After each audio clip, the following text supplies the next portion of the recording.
Well, that is certainly a pair of entrances. A skeleton and a yaoi wizard. Oh, my alert box got crooked.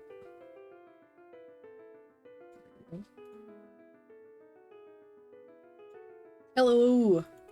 Hello, everyone!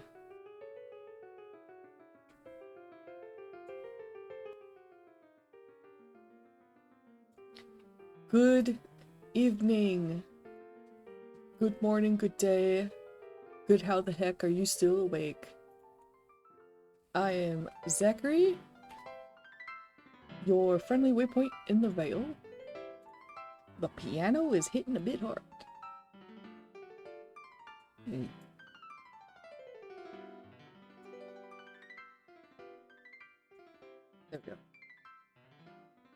we go.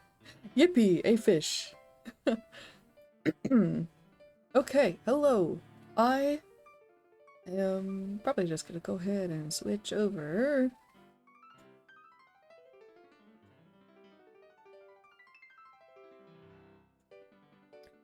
Okay, so hello. We are starting session 3 of world building and tinkering for a world that will be used for playing TTRPGs that are kind of JRPG inspired, or other games that anybody would want to play in. I am going to compile everything into a PDF and give to the community. So if you haven't, and if you'd like to, there's the Discord to join, because that is how I will be delivering this PDF. And then subscribers will get the Obsidian Vault.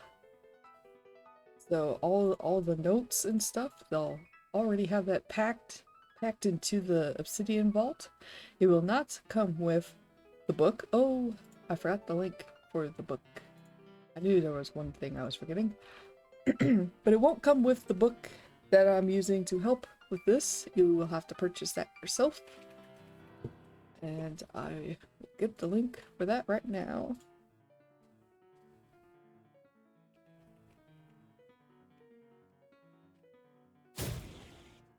Hello, Pixel!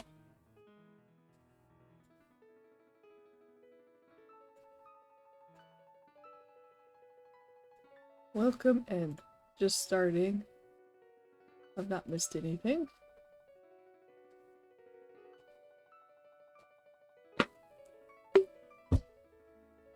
Alright. Had a lot of fun last night doing sci-fi world building with Nick of Sleeping Bears. I've already got the VOD downloaded, so I will have that up on YouTube by Sunday. Probably sooner than that, but it'll go up on the YouTube. It's linked in the About section of my channel, I believe. Otherwise, it's the same username, zakkariiart. Woo! 5 stream! Excuse me. And, what was I saying? Oh yes, the VOD will be up over there, in case y'all missed it last night. You'll be able to watch and replay every second of our 2 individual brain cells running around in circles trying to figure out space stuff. Excuse me. But it was fun. But we are dipping back into fantasy, my comfort zone. Was a good time? Yeah! Thanks. I'm glad.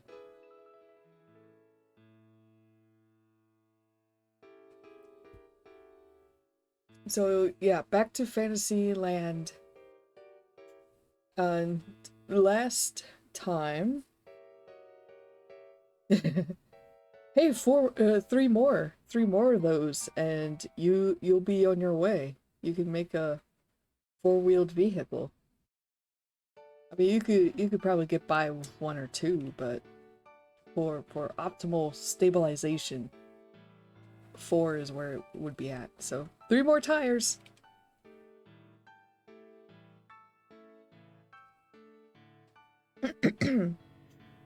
So yeah, the last session,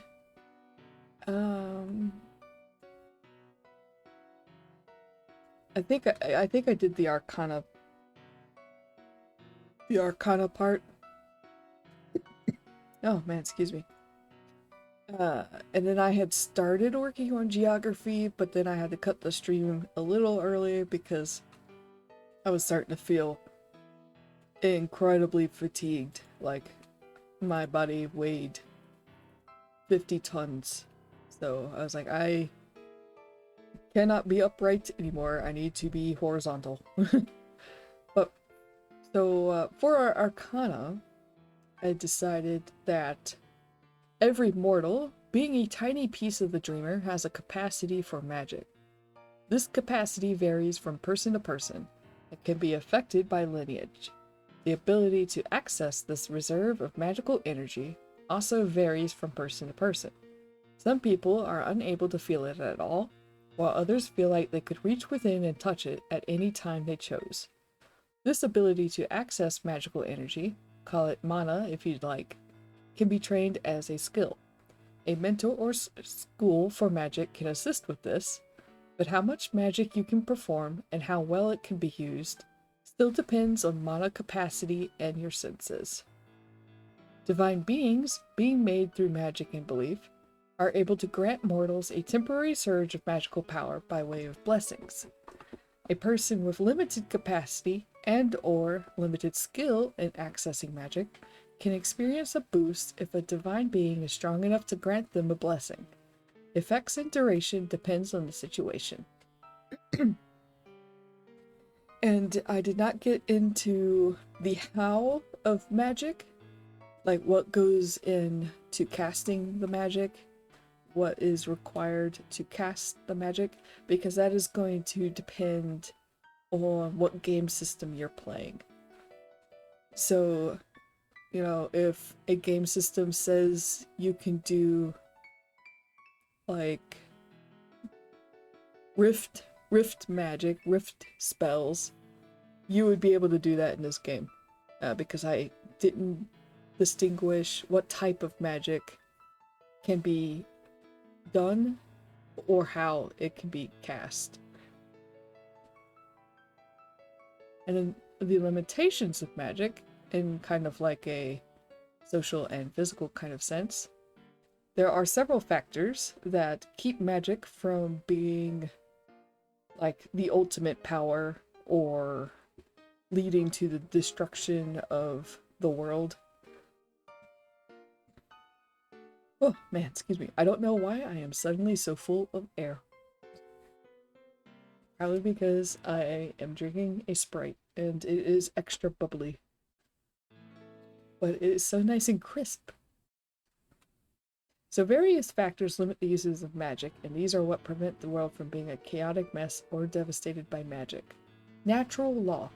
Things like physics, gravity, etc. impact what magic can accomplish. For example, turning water into wine may be achievable if you have some grapes on hand, but turning a rock into a living, breathing person would be impossible. Divine law. The egos of the divinity do not often allow any singular person to accumulate enough magical power to stand on their level, let alone destroy the world with it. That said, there have been some instances where they've allowed civilizations to reap what they sowed if they flew too close to the sun. Social law. To avoid repeating mistakes from history, there are laws in place in most societies to prevent the practice of evil magic, like necromancy or dabbling in experimentation on unwilling living subjects. Physiology and mental capabilities. Magic is an exertion of both the body and mind. Both can be trained, and the natural talent for both varies from person to person. But big magic uses big energy, so casters must be mindful of their own ability. Hierarchies. While the use of magic can be trained as a skill, this knowledge is gatekept by those who teach it.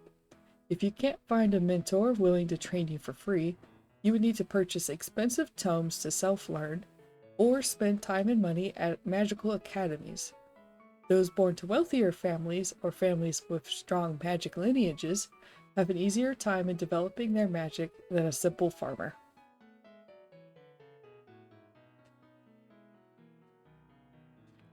Nothing too particularly groundbreaking, but does often it does kind of fall in line with a lot of my touchstones.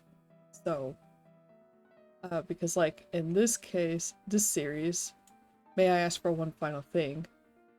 Magic comes from a blessing from a god. Magic wasn't really explained in Zenshu. Some characters are seen casting magic, but there's no explanation of where their magic comes from. Fabula Ultima has magic, which is like the number one, like the first game that I would want to play in this series, in this world. Although it might not be the first, it might be the second. Because I know I need to play Sworn Heart alone, because I did not manage to do that. I had to cancel it. But it will happen, I promise.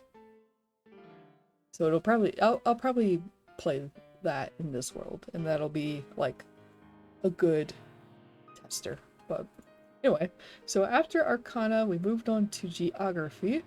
The world consists of 5 continents and 4 large islands that are considered noteworthy. And let me relocate chat for a moment. There we go. Oh, but I didn't reveal CSP. Hello, Chuckle Brando. If you prefer Chuck, let me know, but you may hear me do that a lot. Chuckle Brando. It might become a thing, like burr. Although, in my defense, the whole burr thing happened before we met Nick. But Nick is around a lot, so now we more frequently go burr.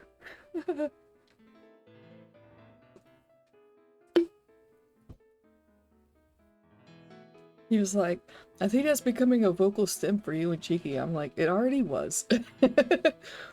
It's just been more prevalent now. Alright, so I grabbed some dice and well, I think, let's see, what did I do? Did I roll for a number of landmasses? I think I might have. Honestly, it's what you prefer. My name is Chuck, but if you would have called me Chuckle Brando. Yeah, like I'd probably still refer to you as Chuck, but if you enter into the chat and I see you, I will probably still let it slip, go Chuckle Brando. Something about the sound and the way it comes out, it pleases my little monkey brain. So I grabbed some dice for landmasses and islands. I threw them into my dice tray and got a rough layout of them on a map. And I think what I'll do first, before doing anything else, I will make this look a little bit better.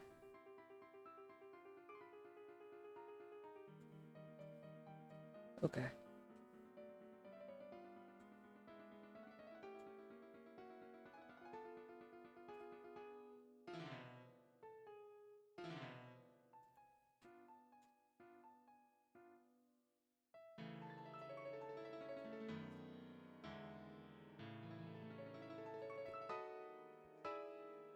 Alright, I gotta adjust the microphone.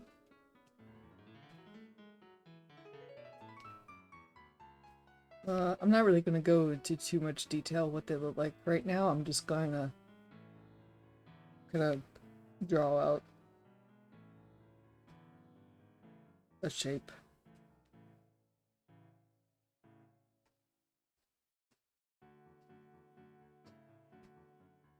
You know what? These probably extend over.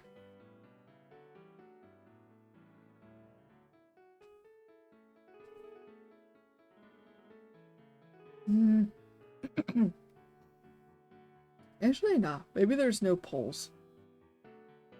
No, well, I mean, there's poles, like North Pole and a South Pole, but maybe there's no land up there. Let's see.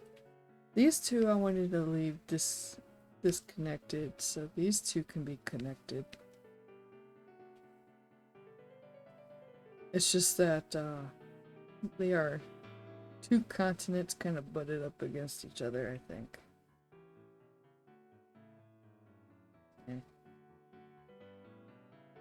And then there's gonna be another one that's pretty close by. And then there's gonna be an island here, an island there.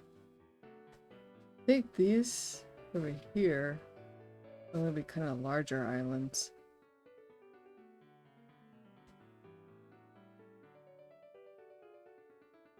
There's gonna be a continent. That's gonna be a continent. Fair enough, a long time ago I started adding Chuck to all my usernames in MapleStory as it made it easier for me to see who was talking to me. Then after playing enough, people usually just shorthand the username to Chuck, which has always made introducing myself much easier. Yeah.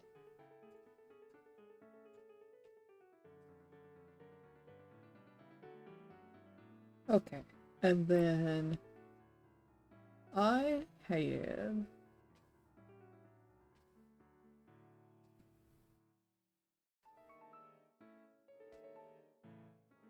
already kind of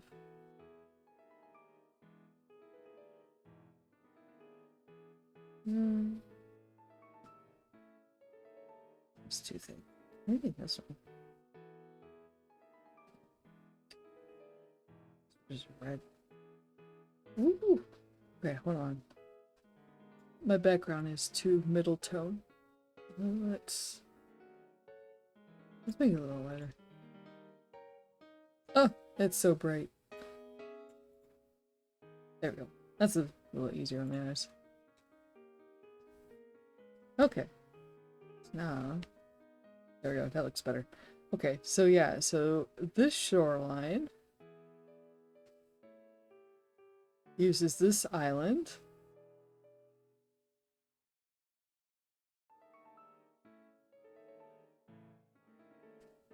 To trade there.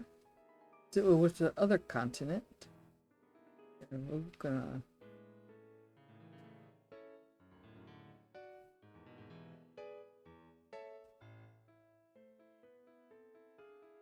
And then vice versa.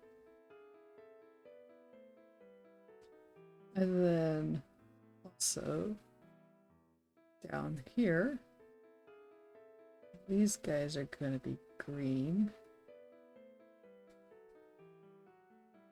And they are going to also use this island. Right there. They're going to go here. See, these guys are going to be orange.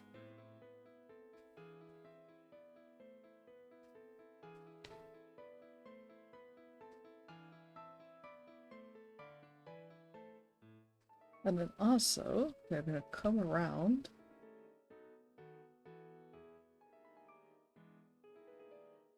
Stop here, and then here. And hit the other side of the continent.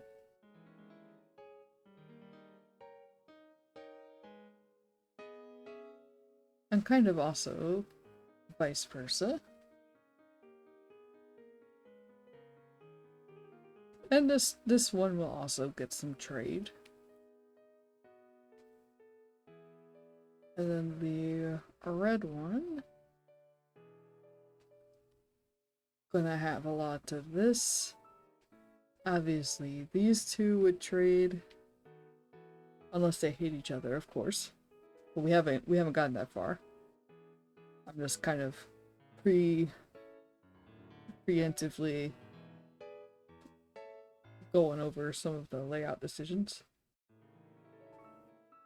They could also hop from this island, perhaps. Let's see. Yeah, so that's how they go. And they could also probably hop from there. It'd be a bit more of a stretch, but they would be able to get to that coast.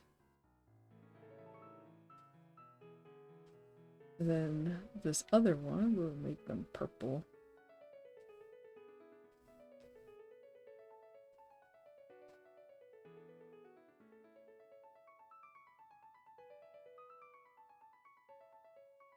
They are probably gonna do a lot of trade with that continent. And probably not so much this one. Maybe not as much, but they probably still get there.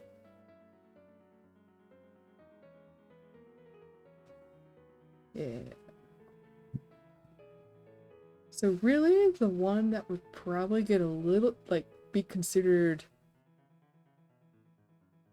more challenging would be this one getting over here.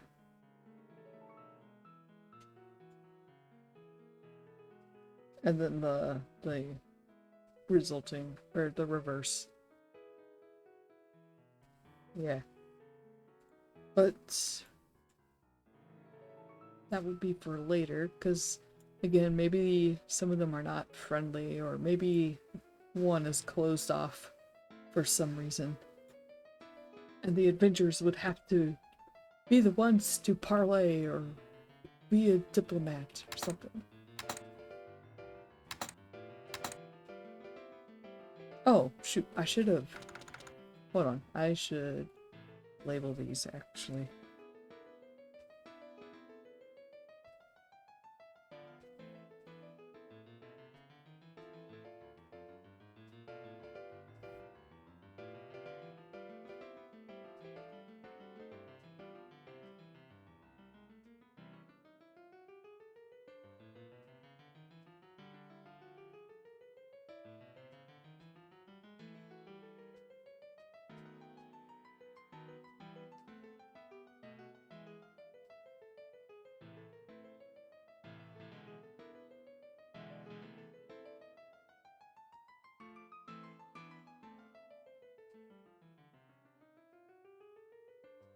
And there's gonna be more than one island, or like more than the 4 islands. These are just the biggest islands.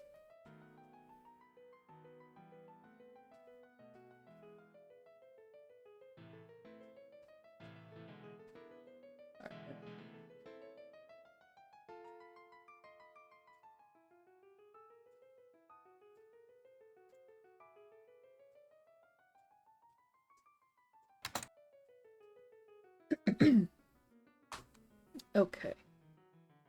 And I think most of the world building efforts are going to go into continent 1 and 2, and then 3, if I feel up to it, along with islands 3 and 4.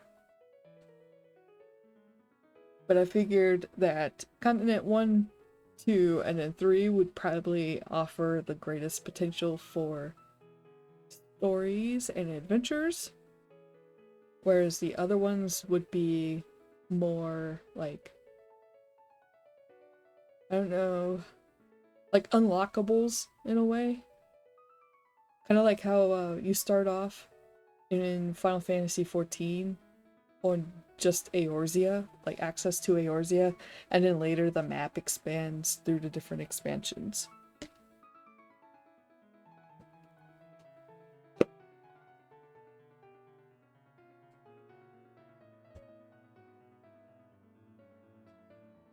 Right, let's see, so I need to navigate.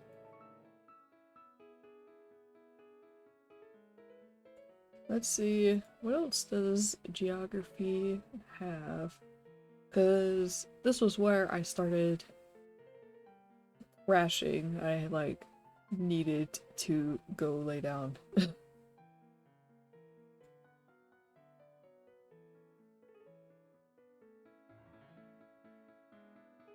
So we're on biomes.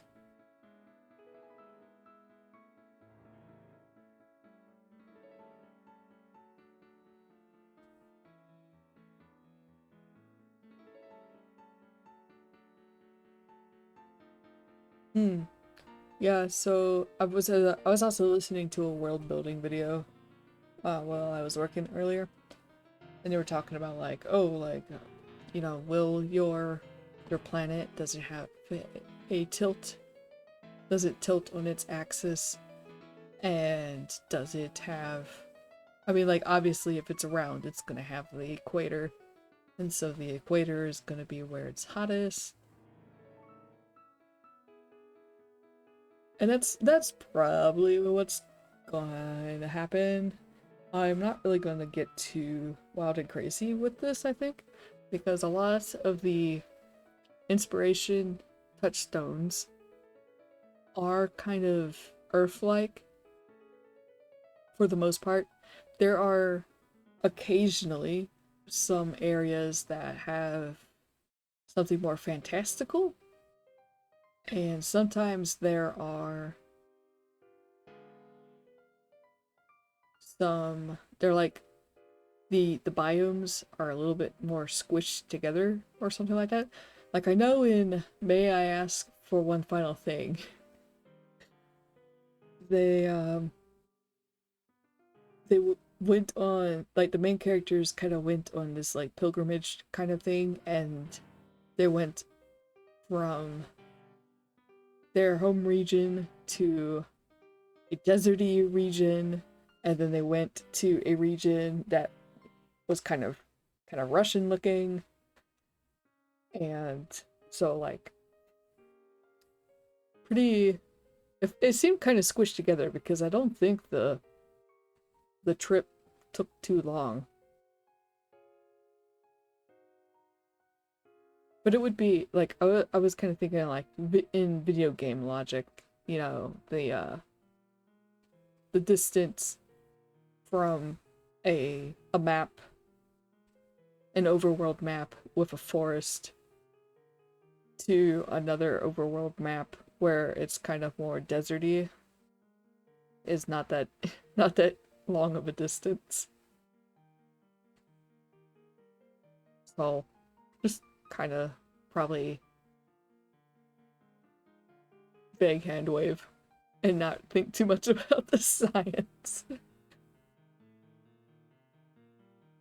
Let's see. So temperature will rise the further you are from polar regions.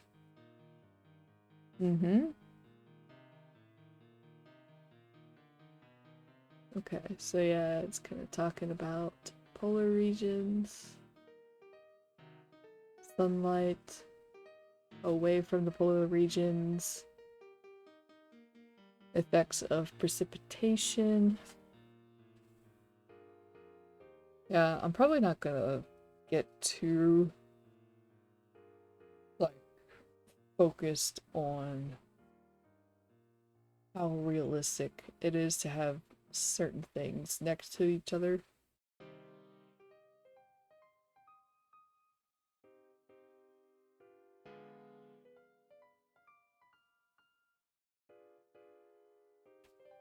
I'm like chomping at the bit because I know I want to like try to get to what types of people you can play as, but you probably should flesh out some of this stuff about the geography before you start talking about people, because the people are going to reflect the geography.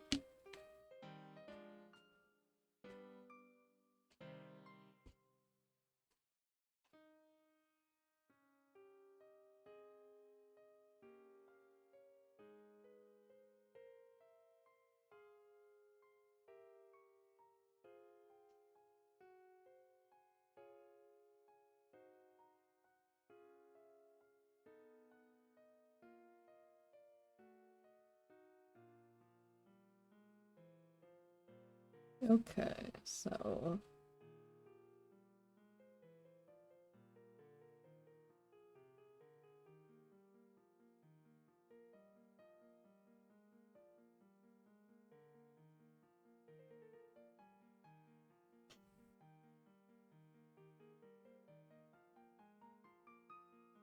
hmm.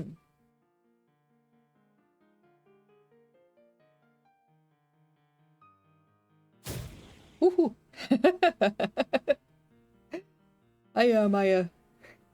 That startled me. I was like deep in my thoughts.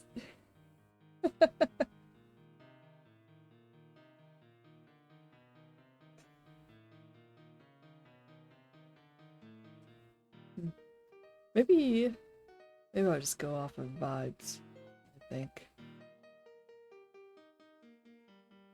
I have another world project. Oh, running late for work, so have this on listening. Just wanted to say hi. Oh, thanks, Samaya. I hope you have a great night at work tonight. Or at least as great as it can be.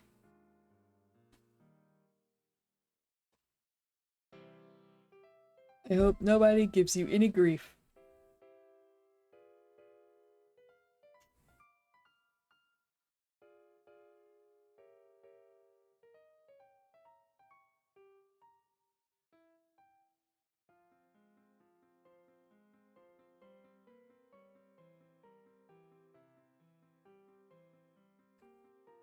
Ah, okay.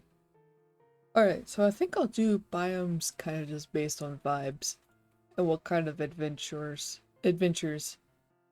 I would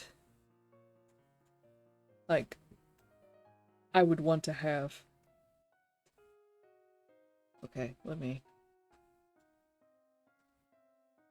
shuffle chat around again.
I'm just making a key real quick.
Okay, there we go. Got my color key from different biomes.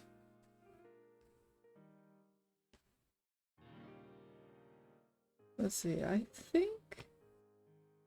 mean, these shapes are not going to be final. I think I am going to drag these down a little bit closer to the poles. That way, I could do that.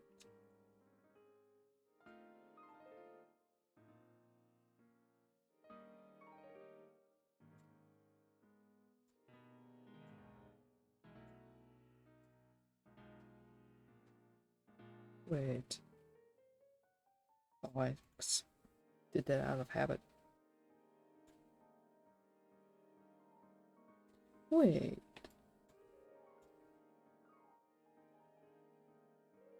Oh, I'm silly.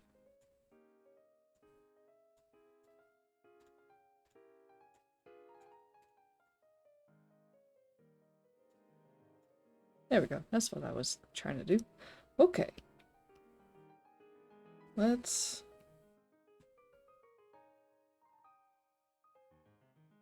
get some polar.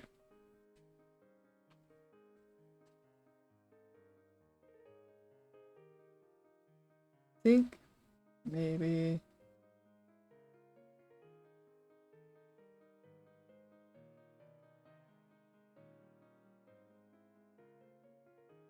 some desert over here. But it's also gonna bump into some jungle.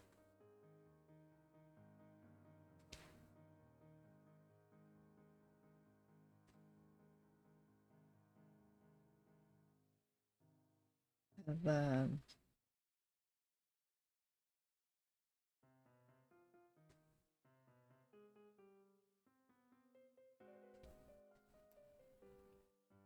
this color's too similar.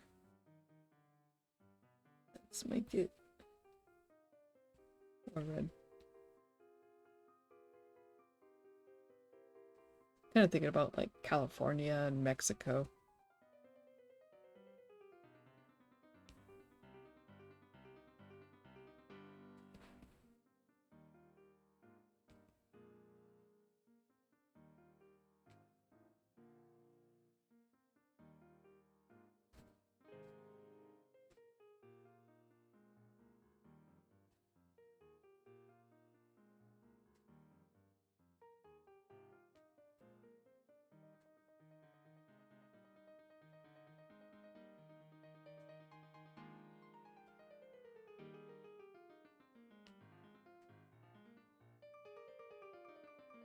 Well, I wonder,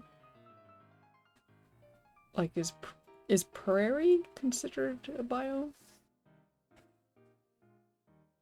Because, like, surely there's some areas where it's, like, grassy and stuff, but there's not as many trees as forest? That would be like a prairie, wouldn't it? I don't know. Don't look at me. I'm kind of bad with geography. I did not pay attention in grade school. Little did I know that was gonna be all over world building.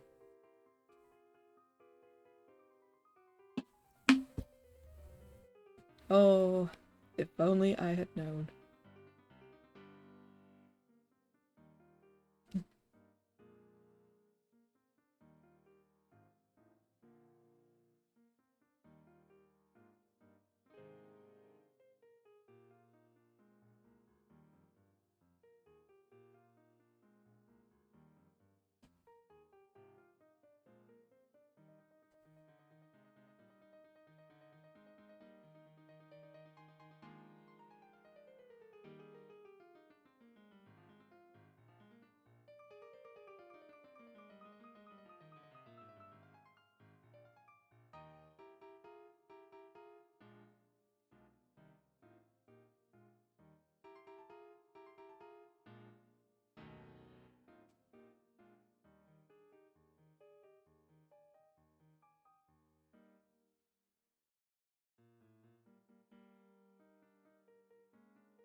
Wait, what is wetland?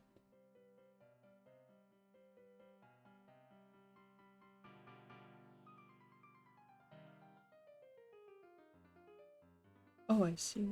Oh, okay, so really, I should probably have more.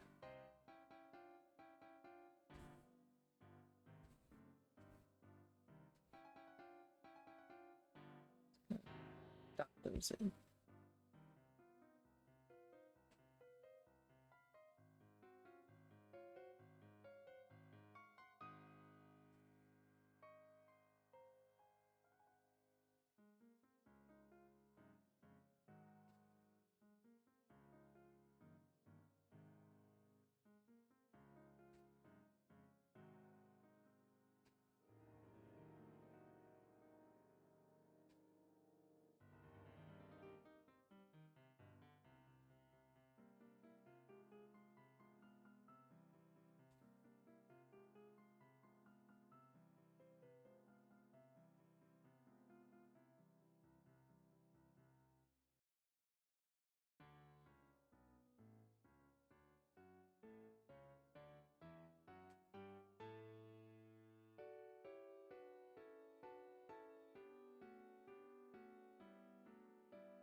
Mm-hmm.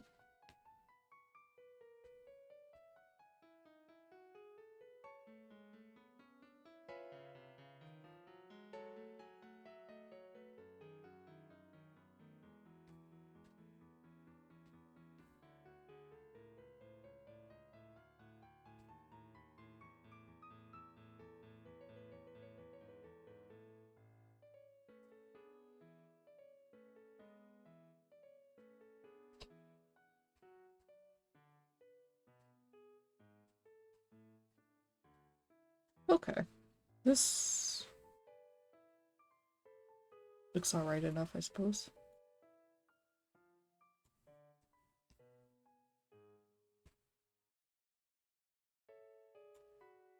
Okay.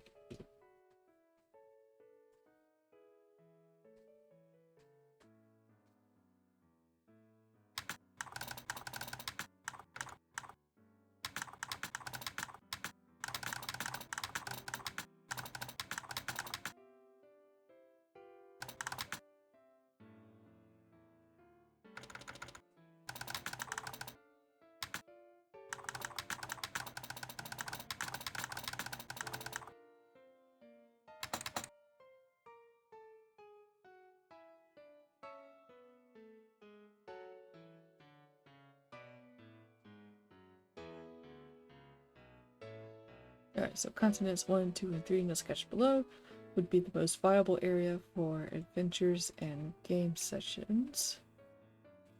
And then...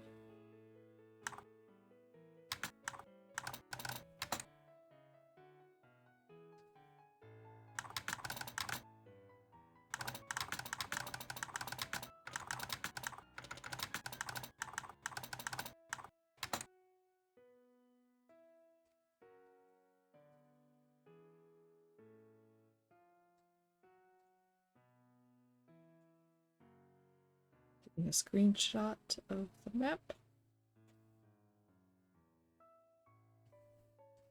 Oh. There we go. Alright. There we go. Some rough biome distribution that could change, especially if I put more thought into how the land masses are actually shaped. And if within each large landmass, tucked inside of the major biomes and geographical regions lie definitive aspects of the land and sea which cannot be overlooked. We use these descriptors every day when explaining directions or envisioning the world around us. One cannot accurately convey the splendor of certain cities without articulating its mountainous backdrop or the seaside beauty of a peninsular harbor town.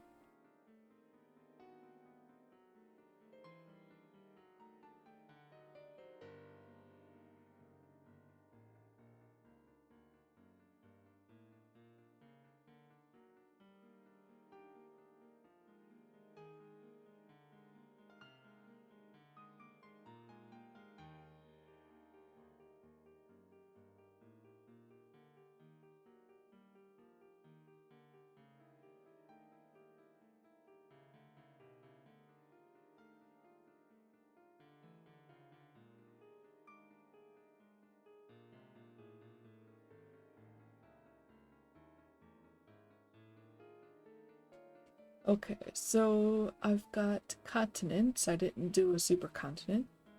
So I guess for defining features, we would roll 2d6. I don't have RPG toolkit in this vault, so I'll have to grab my dice tray.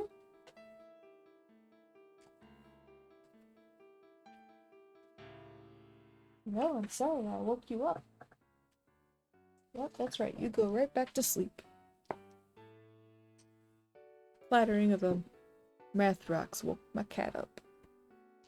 Alright, so I need 2d6. All these, I need to dump these. I mean, I could just put RPG toolkit into the vault, but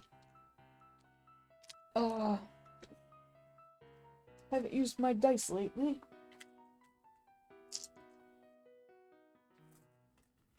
Okay. Alright, so I'm gonna roll 2d6. Wow, I rolled high. And this would be per continent, too. Alright, so...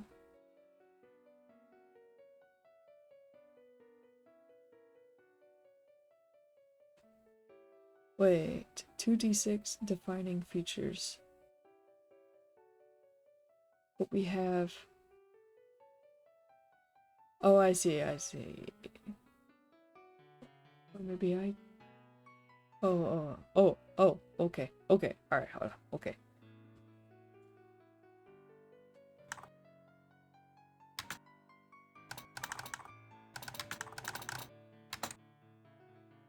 Oh, my cat just grunted and rolled over in his sleep.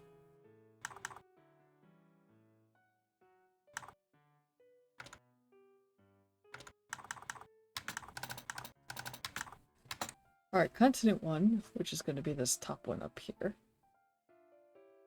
So for that one, we have 10 defining features. And then I guess what happens is you roll a d4 next to determine if it's a landform or a body of water. And then you roll on the resulting table. Alright, where's my... I need a d4 and a d20. Alright, so d4. Got a 3. That is gonna be a body of water. Scroll down. And, oh, I need a d12.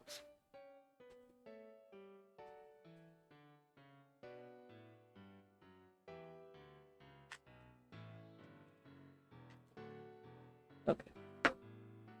Oh, a 12. How about that? Okay, so a river.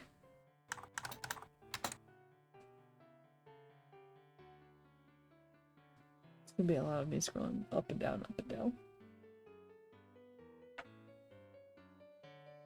3 again, body of water.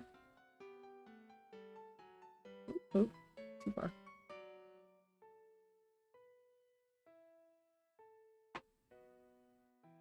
Three, so a lake.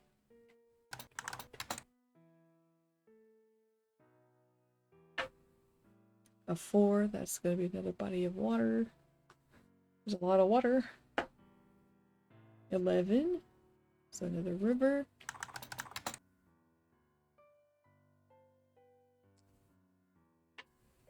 2, that's land.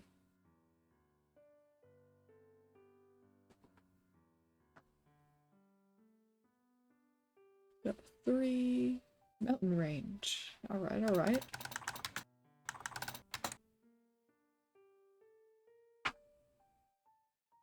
4. Oh, got stuck in my drawing glove. Just take that off. A 9.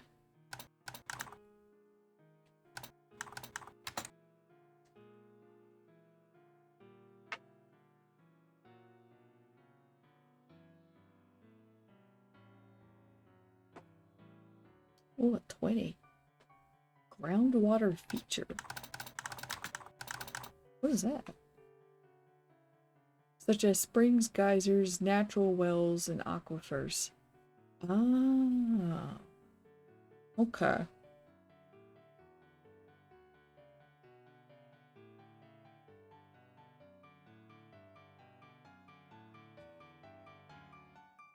Okay, okay. Cool. Let's see, keep going. 2.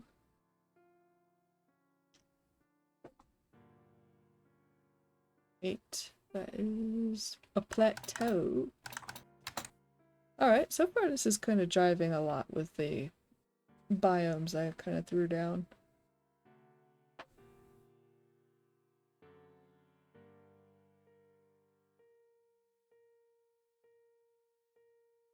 Got another... Oh, I need to actually roll.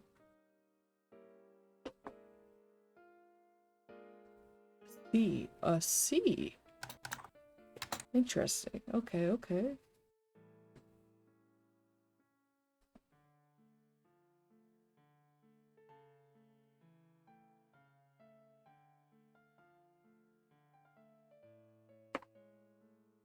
Four, back down.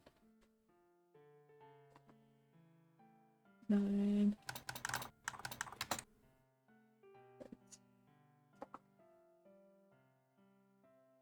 Very wet.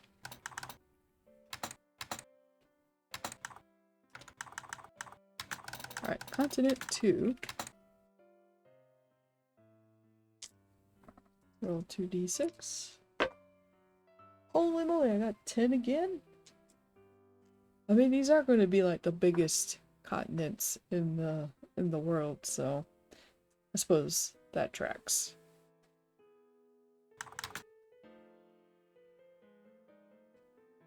Let's see, maybe I'll just roll the d4 10 times. And then I'll go down and roll features.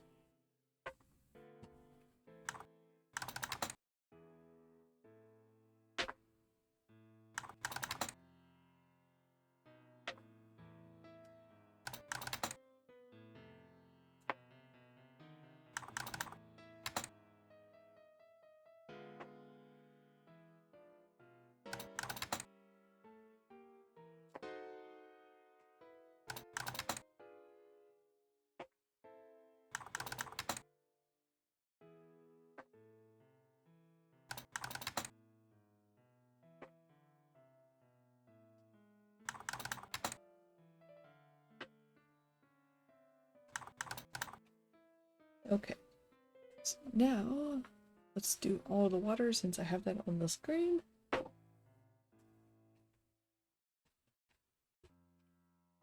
Two. A sea, and then the next one is going to be river.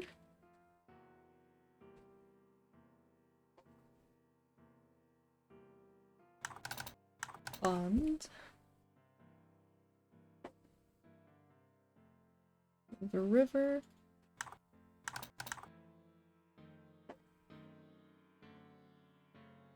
A lake.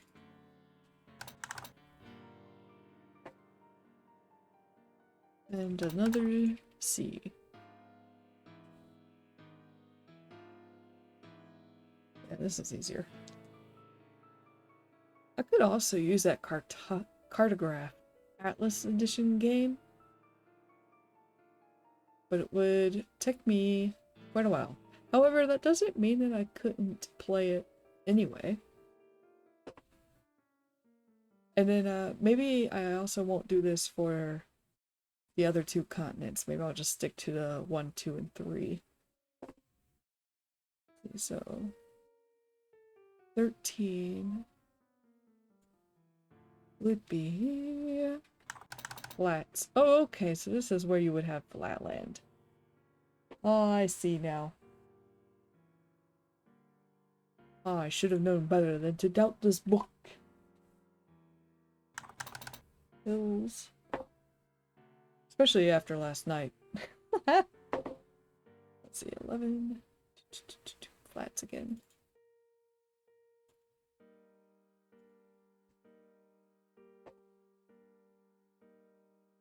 Groundwater feature. Oh, and then that's it. Okay.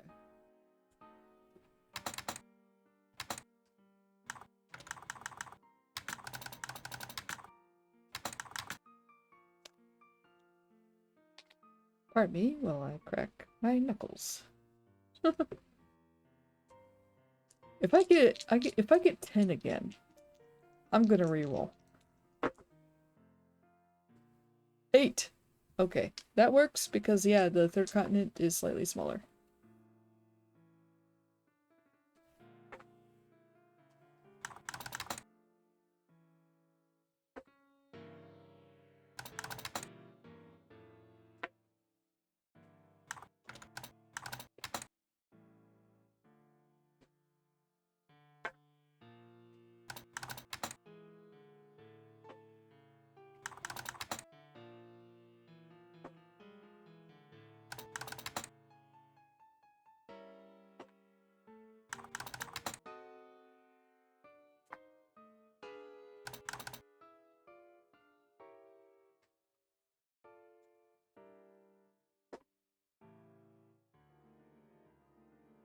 Alright, so we have a mountain range. We've got a volcano, which would work with the mountain range. Oh, and a large singular mountain.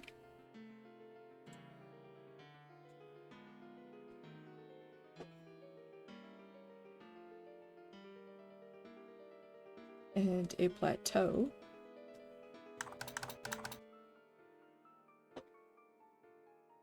And another groundwater feature. Maybe hot springs. Because of the volcano.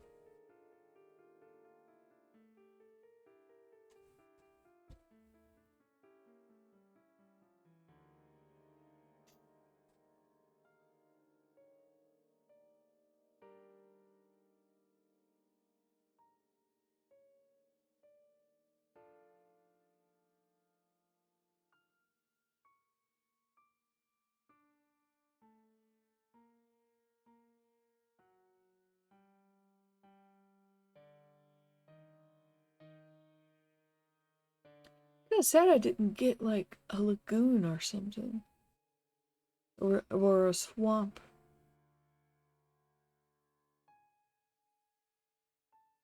I mean, I could just change something. Let's see, who had more?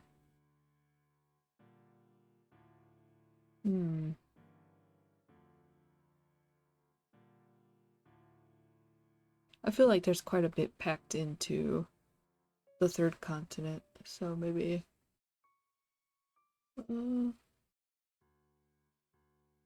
plateau. Let's see.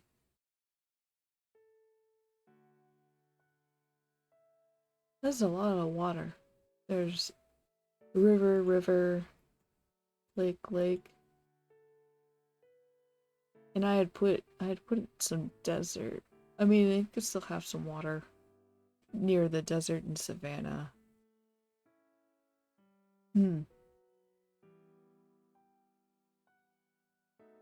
Maybe I'll flip these two.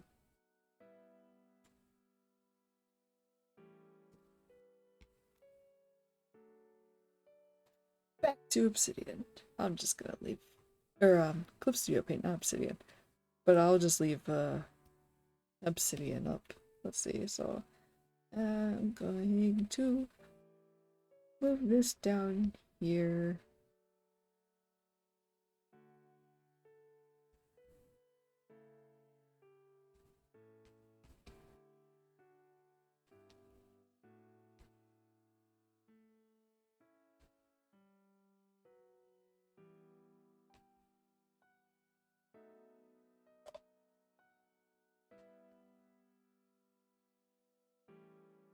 There we go.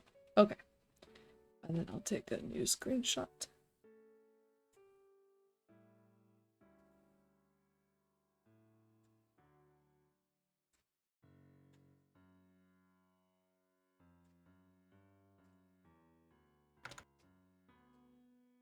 There we go.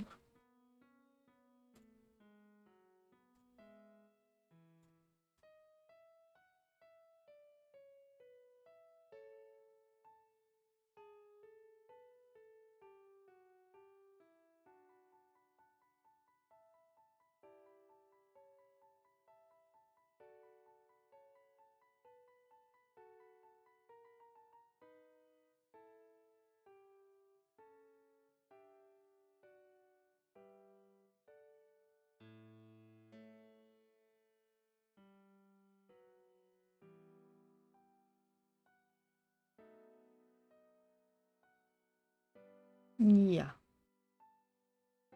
Yeah. Yeah. Yeah, I think I'm satisfied. Okay. Ecology. A lovely drawing.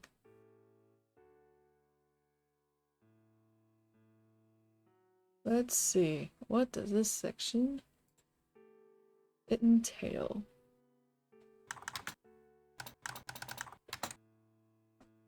Because we might sort of skim over it maybe. Let's see.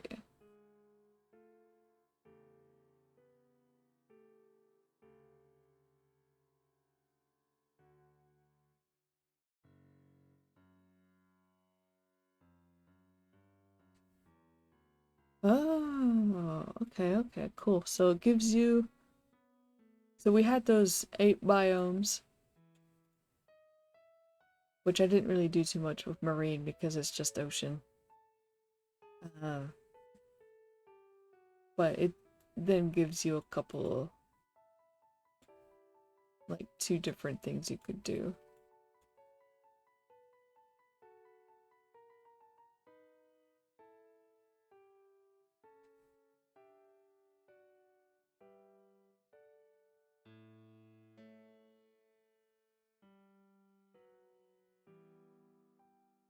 Oh, okay, and then it's gonna break down.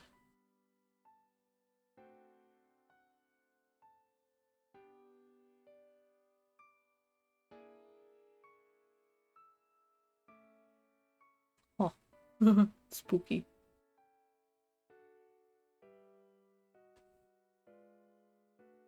Spooky. Alright, yeah, let me scroll past this section. I wanna see what else do we have cooking in this book. Oh, okay. So then it goes right to the origin of civilization. Right into anthropology.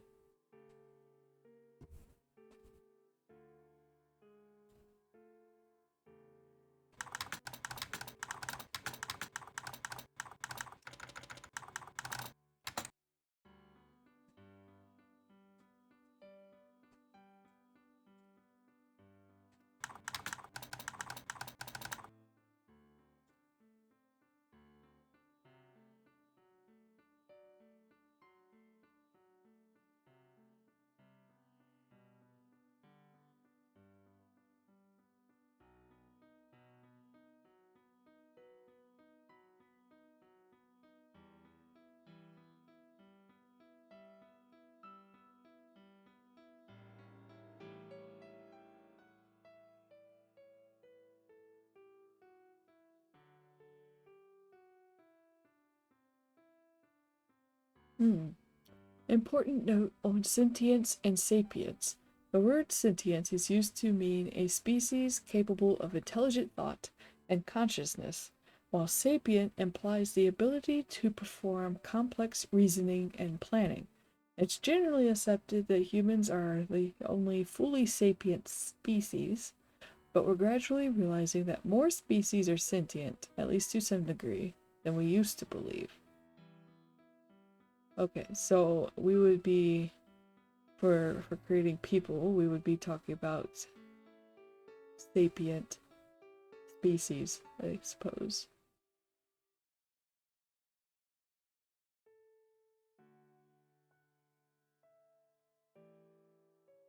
Mm. Sensible option is to have each species linked to a different biome within your world's ecology. Ah, that would be a lot. That would be a lot for me. But I mean, so maybe perhaps too, like for example, I have a desert patch, and like a patch of desert in savannah or something.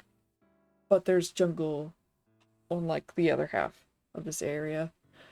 Maybe this whole area was jungle, and maybe there was a civilization that kind of flew too close to the sun and destroyed their area and turned it into desert and savannah.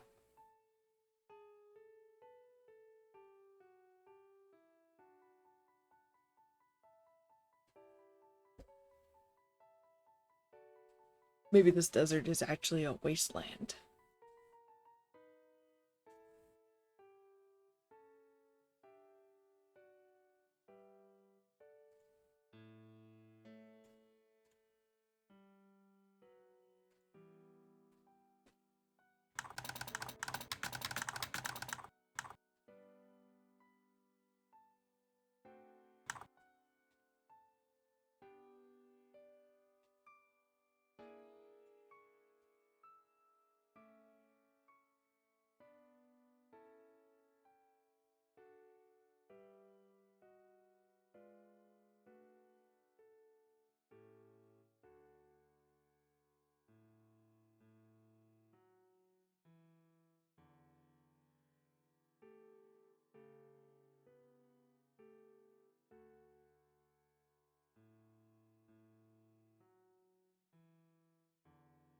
Okay, so this is how you would start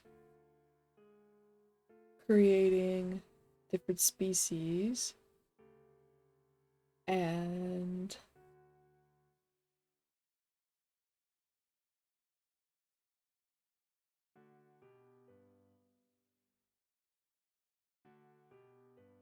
I probably won't use this, but I think I am going to take a bathroom break. So I will be back. And it looks like my BRB thing also got shifted. There we go.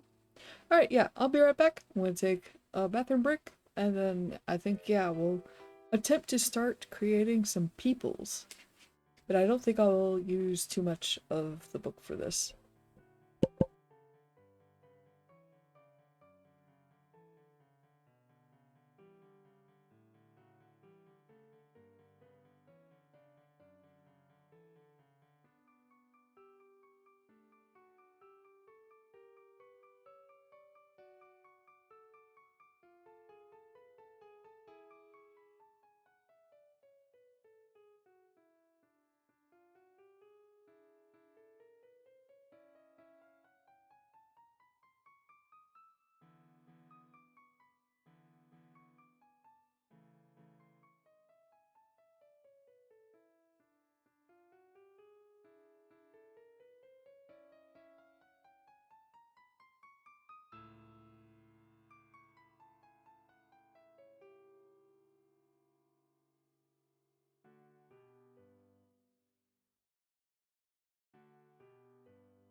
Alright, thank you for waiting.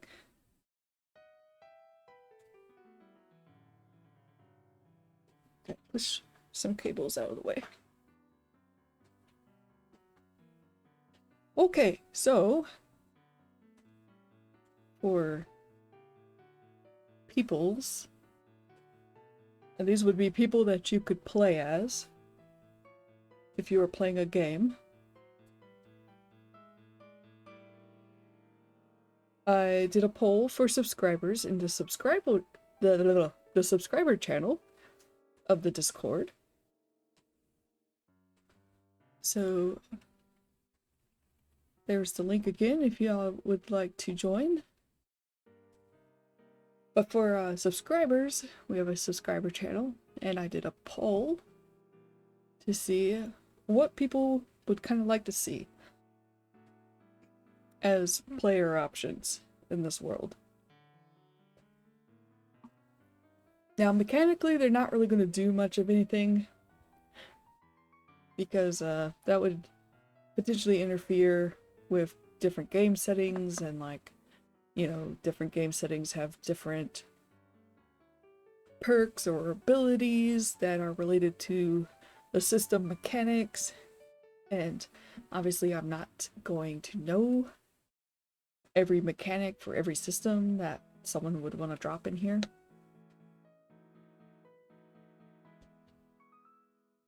So it's basically all just flavor text. Okay, I'm going to delete this out later, but here is the results of the poll, and the comment for other was elementals, because a certain someone would love to see a fire elemental. And I was like, you know what? That's rad. I am down for that. Let's see, what else? What other sections are in communication?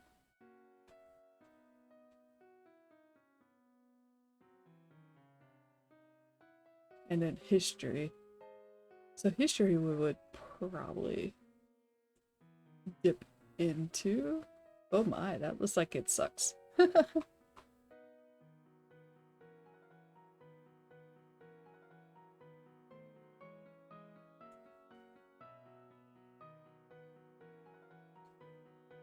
Alright.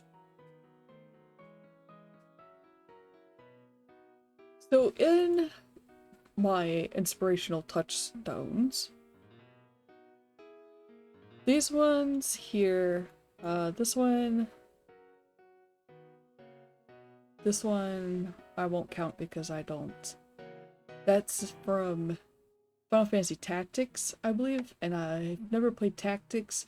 I've played Tactics A2, but I don't remember what all you can really play as in that game. So we're gonna ignore that one. And this one I just kind of grabbed for the artwork. But Fabula Ultima doesn't have any kind of like player races or anything baked into it.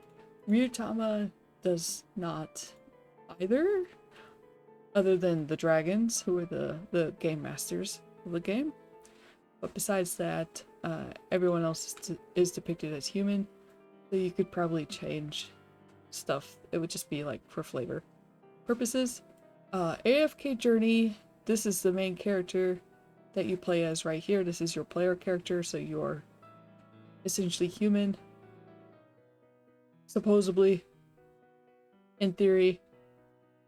I don't know, if I remember right, you're like actually potentially disguising yourself or something. But yeah, there's these right here are all people, but there's some people with bunny ears, there's some lion people, hyena people, so you got some like beast-like characters. Oh, there's a bunny one. This person over here has antlers.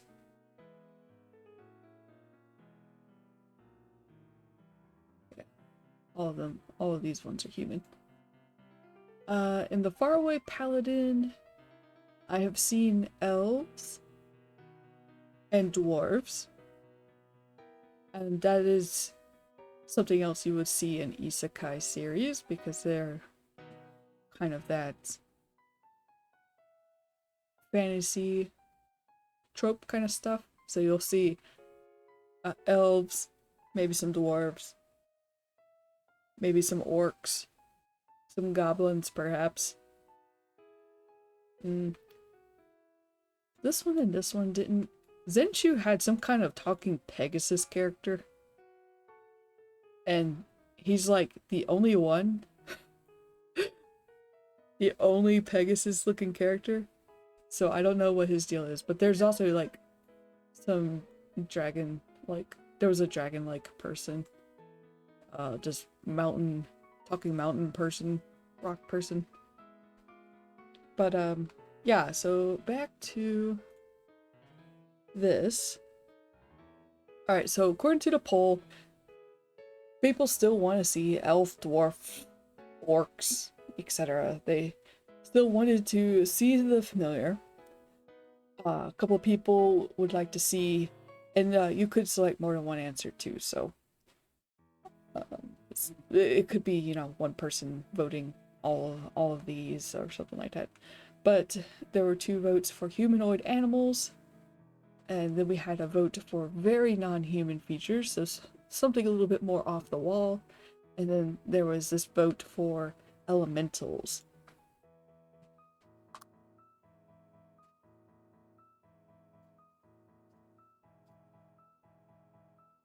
I don't really have a set number in mind for how many there would be. But if I got more than 4, which would be pretty likely at this point, I'm thinking it would probably be released over time. Like I probably wouldn't be able to create too many. Well, no, I take that back. I can at least do surface level stuff. And deeper things could either come, like maybe I could release that later, or make it like a subscriber perk or something. Maybe put it up as a pay what you want type of thing.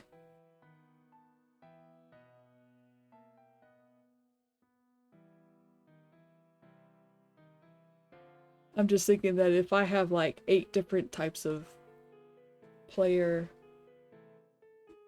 character type races, then I would be tinkering on them for quite a while.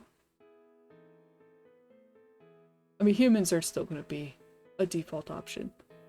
So, if you're a human player, Maya, you'll still be able to play as a human.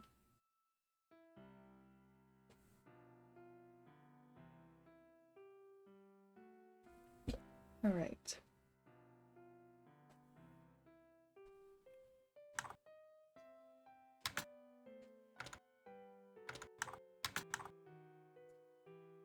Excuse me. All right. So let's start with humans. Also, let's also just kind of make a list.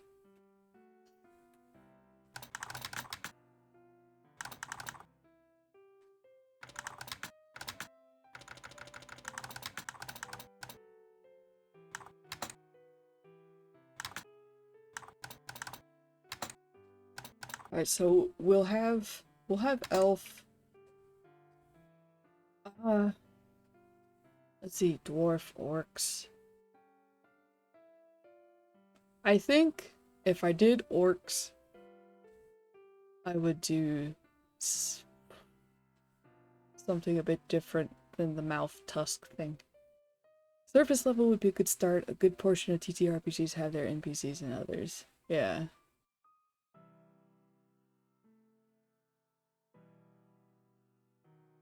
Yeah, because as much as I would love to, like, provide a good amount of information, it's not like I'm setting out to create a setting that's like on the level of a setting book that you could purchase from somewhere.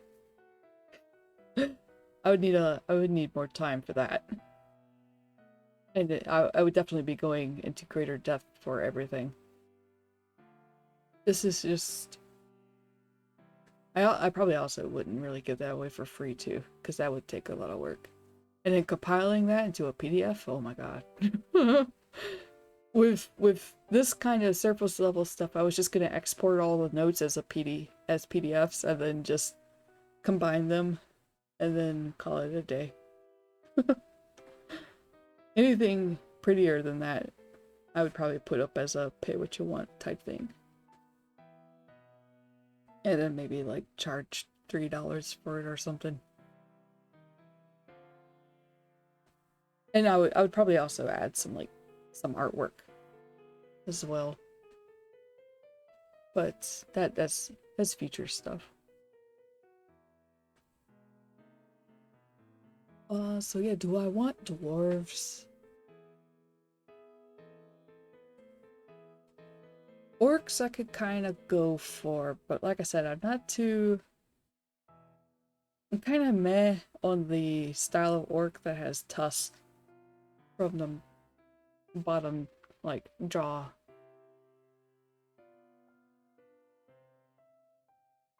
So I'd probably put some kind of spin on them.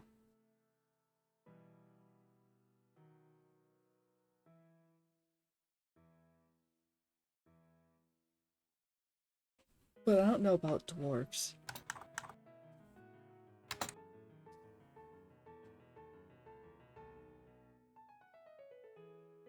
I'll come back. I'll come back to those. I'm gonna do something different with elves too or something, but I know for sure that I'm not gonna have elves with very, very long lifespans because I feel like I personally don't care for them, especially like D&D lifespans. Oh my gosh. Like, it's fine for fiction, but I feel like for playing games and stuff, it gets a little unwieldy when you have a character who has lived for like 800 years and you're next to this other character who lives for like 50. I'm just like, how is that? I don't know. It gets really weird to think about. Because, like, a lot can happen in 800 years. And, like, what prevents them from being very powerful?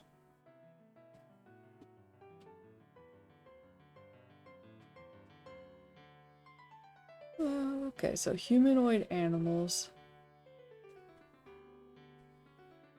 What kind of animals? Because I know cat and dog are like the two top favorites, which is understandable. Yeah, that always confused me. Yeah. Yeah, because like my first D&D character was an elf.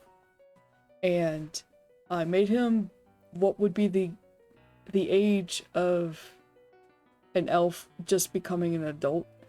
So the elf equivalent of turning 18.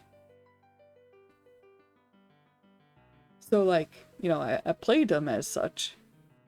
But every so often the game master would remind everybody like, oh, you're, you know, like, you're actually like 100 years old. So, you know, like, this thing that happened is like, ho ho, that happened so long ago for you or whatever. Something like that. I don't know. He would make references to it being like 100 years. But like my character acts like he just turned 18, 19, because that's what it is and stuff. So there was this weird disjointed idea of like, well, you know, yeah, he's 100 years old, but like mentally he should be more like 19, right? Because that's Yeah, so it gets weird. And like I don't want to deal with that. So as far as I'm concerned, all of these player races are going to have pretty similar lifespans. Maybe a couple will be shorter than the others. Maybe a couple will be a little longer than the others, but nothing so wild as being a few centuries.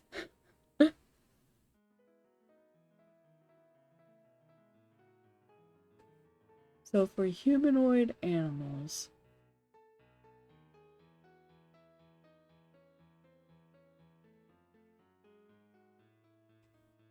I'm trying to think, because like cat people, dog people, those are pretty common. I mean, they're in Akaroth from Cross Paths. I think there's some kind of feline or something in Break. I might be wrong. I just wondered though, are they too common?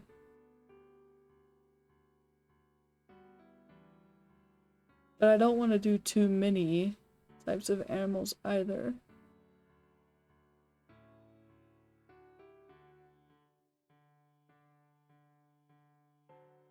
Maybe nothing a little too weird.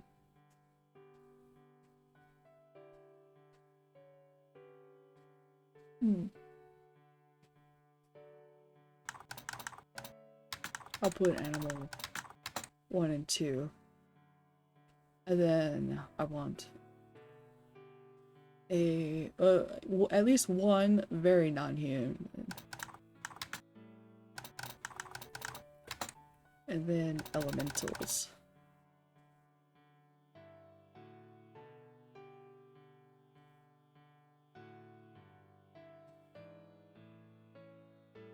Okay.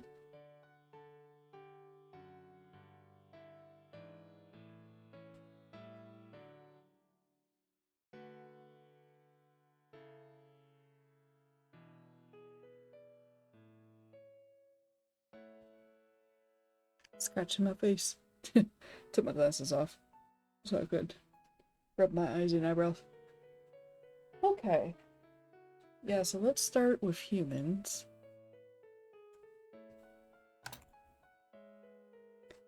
We can also think about how they fit in with the origin of the universe.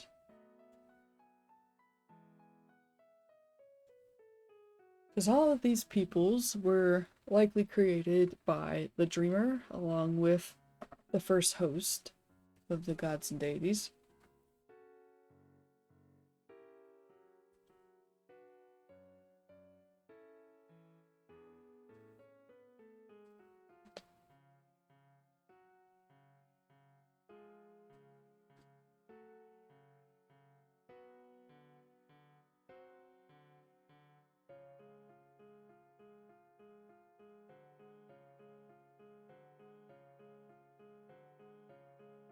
Maybe I had a brief idea earlier today that perhaps elves were the first people made.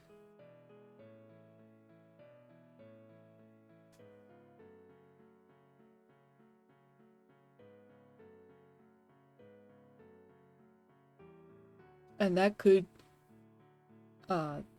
be the source of their pride and haughtiness.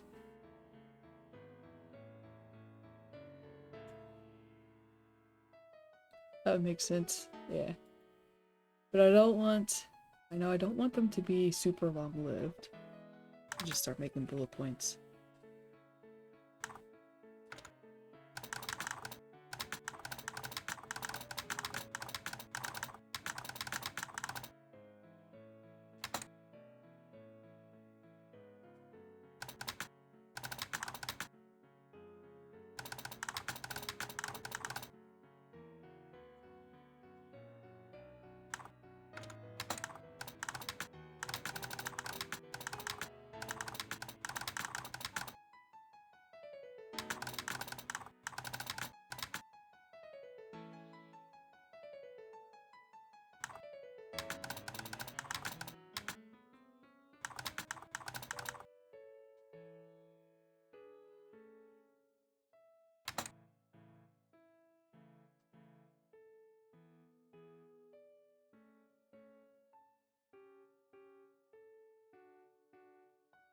They were the ones to entertain the ones who wanted companionship, maybe a wife or a longer lifespan.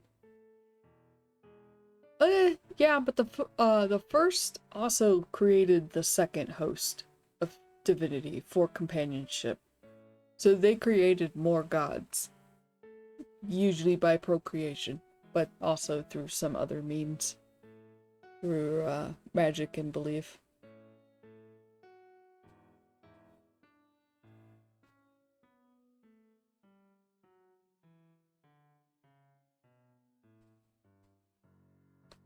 Now I'm thinking, okay, so if they were the first, then why were more created?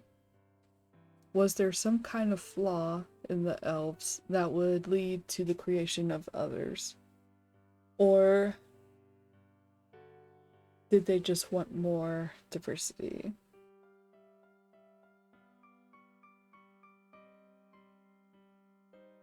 Created elves because they didn't want sheer power? No, I'm thinking, because the, let's see, where did, yeah, so the dreamer created companions first, which is the first host of gods. And then together they created the world, sky, and stars, which would include the elves.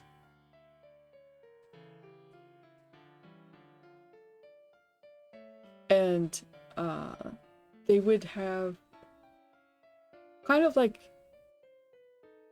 similar to what we're doing now, where they created basically like they came together. The dreamer made friends, like created friends, and then together with those friends, they created a Sims world. They created a Sims planet, filled it with Sims, and then just watched them go. Ah, play toys companions for children gods. That's an interesting thought.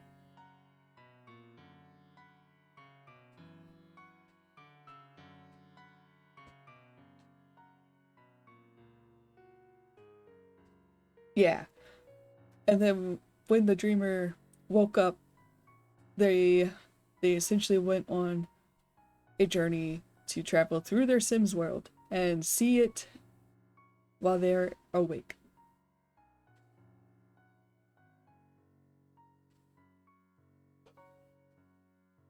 So I'm thinking perhaps the elves, they created the elves first, but perhaps they were almost too similar in nature to the gods. And something about that made them want to make something a little dumber. Or maybe actually, okay, so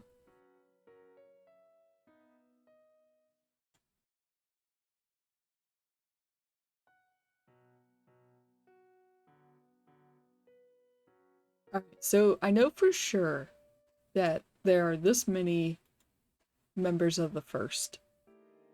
There are overseers of the top level domains representing elements. And so, like, right off the bat, we got fire, water, nature, air, and then the extra bonus two of life and death.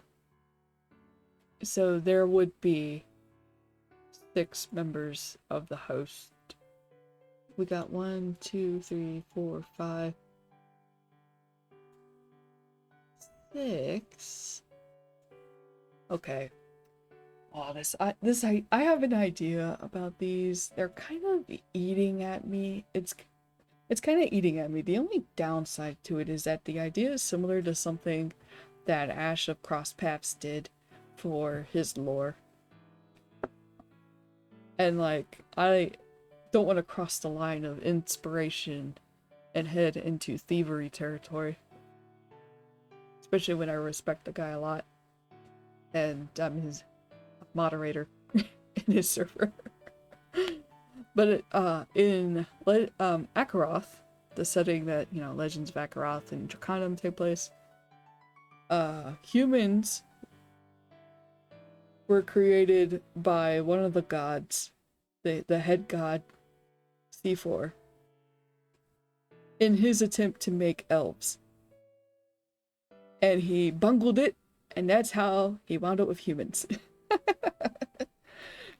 And I was thinking, for the very non-human one, what if...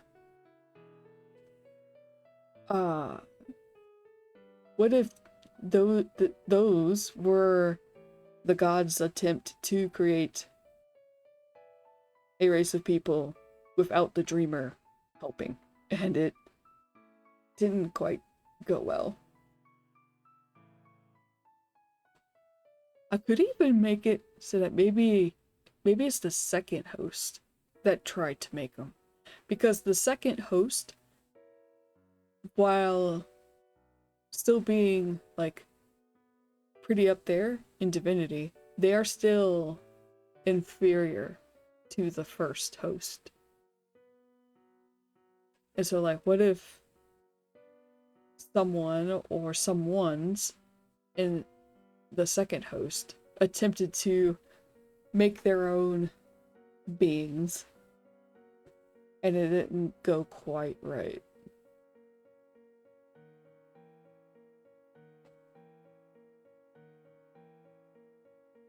And that's how we wound up with a very non-human appearance. Could be part of Death's domain, Reapers, ghouls, etc. Yeah, but death is part of the first. Oh, but there could be, well, never mind. No, you're right, because members of the second fall under a domain, and death is a domain.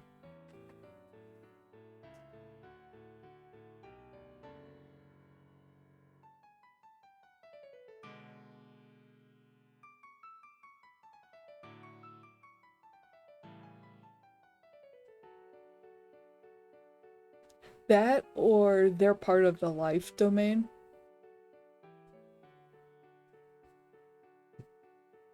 Because you would be creating life.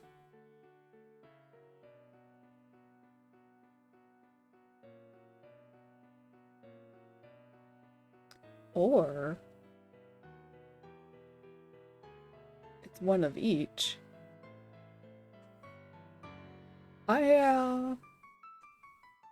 Let's see, I wrote a blog entry for my world building challenge. No one wants them after creation, one adopts them. No, because I wrote... I don't know if this would work. Let me find my blog post first. Because I did kind of create an on-the-fly eldritch kind of being. Let's see. Was it this entry? Yeah, I was going to use this for a different kind of world, because I was originally thinking that perhaps I would play Eyes on the Prize in the world that I was writing my novels in, which is not that detailed or heavily built. Alright, let me copy paste this. I'll read it and then I'll determine how I feel about it.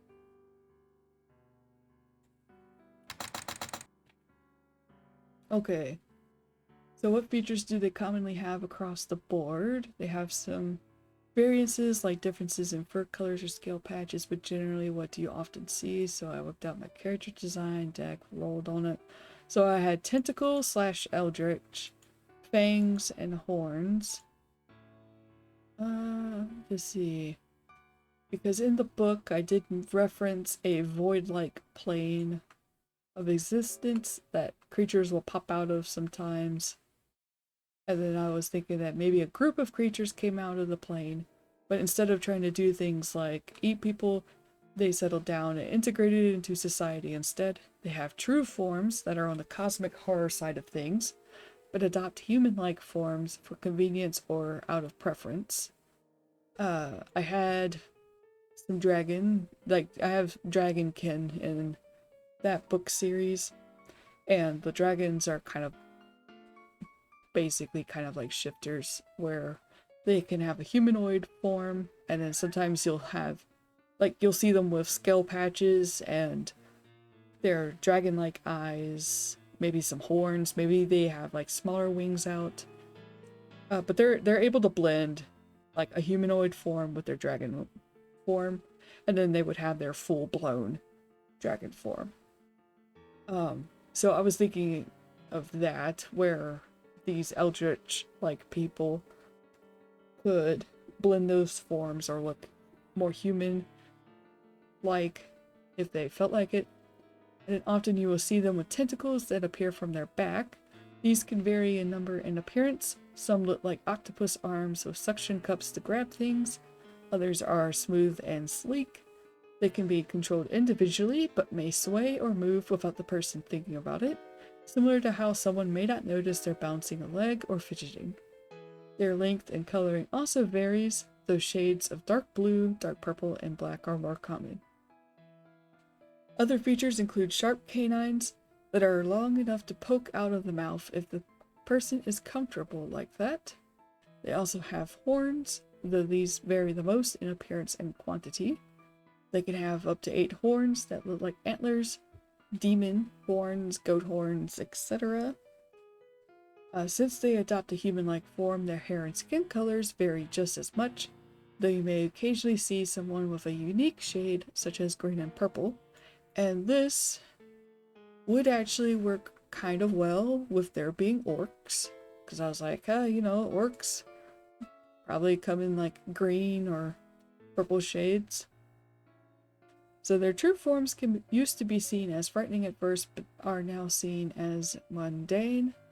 This, maybe I would not keep. Maybe I would make them still unusual and maybe a little frightening to witness. Maybe they are not that proud of the way they look. Especially if the majority of people think that they were born from misbehaving gods. Yeah, so these range from being misshapen blobs that seem impossible to function, a writhing mass of tentacles, to multiple eyes staring from a moving and shifting void. And then for culture, so lovers of food or drink, they have a notable library of text or documents, and utopian. Oh, I see. Yeah, so these people originally hailed from a shadow or void plane, and the first to migrate to this plane thought it to be a utopia in comparison. They became enthusiastic about food and drink, which was incredibly different from what they consumed in their original realm. And this love has carried through generations in the forms of taverns, bakeries, and food-related guilds.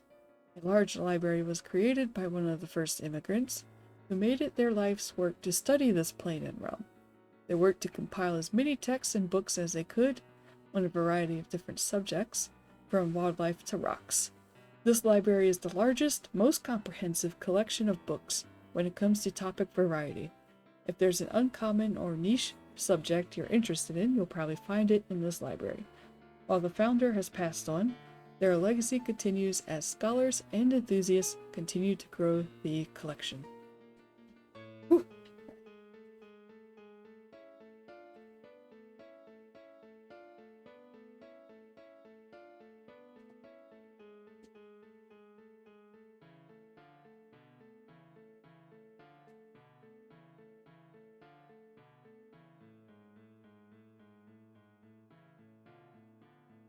Okay, so yeah, I'm kind of jiving with the idea of taking these and revising them to put them in this world instead. It doesn't bother me if I don't put them in the other world, because I didn't start writing anything about them in there. Library go, yeah. So let me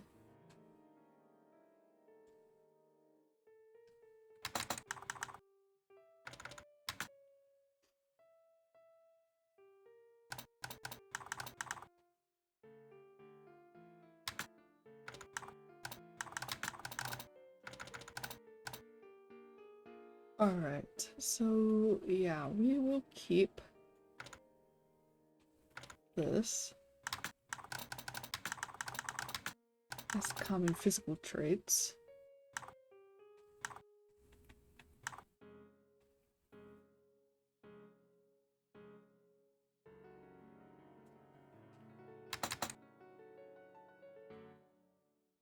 Now their origin.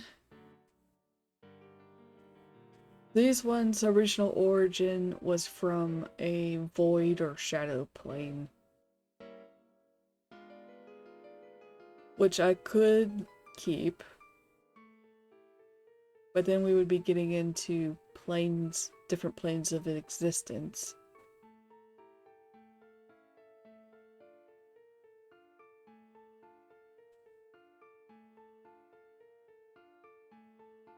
And are there planes of existence?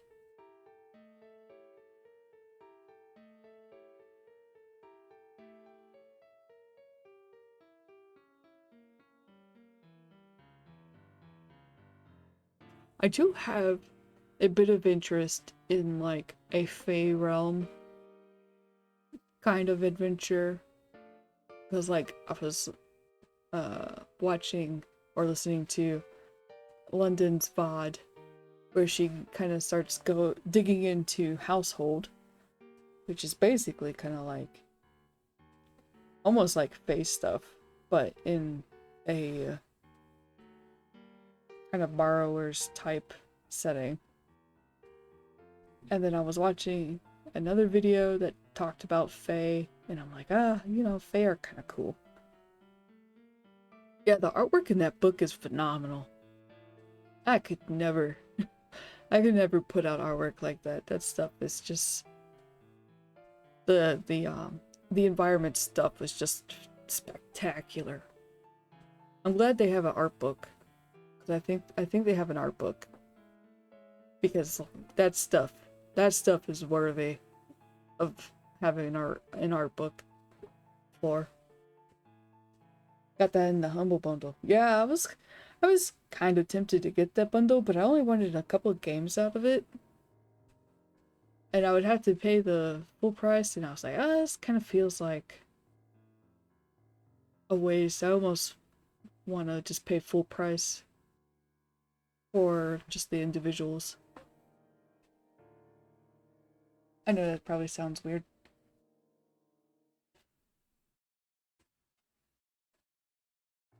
But I don't know.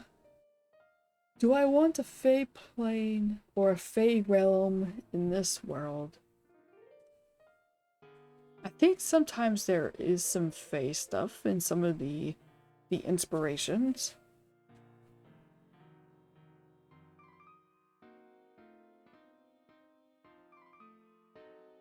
Also, if I was to play Draconum recently, we did get confirmation from Ash that there are fairies. There are fairies in Azeroth.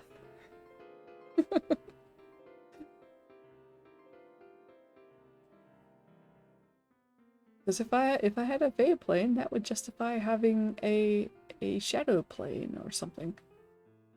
And then also too, where do the gods live? Are they on a separate plane, or do they just kind of live in some kind of celestial pocket out in space or something?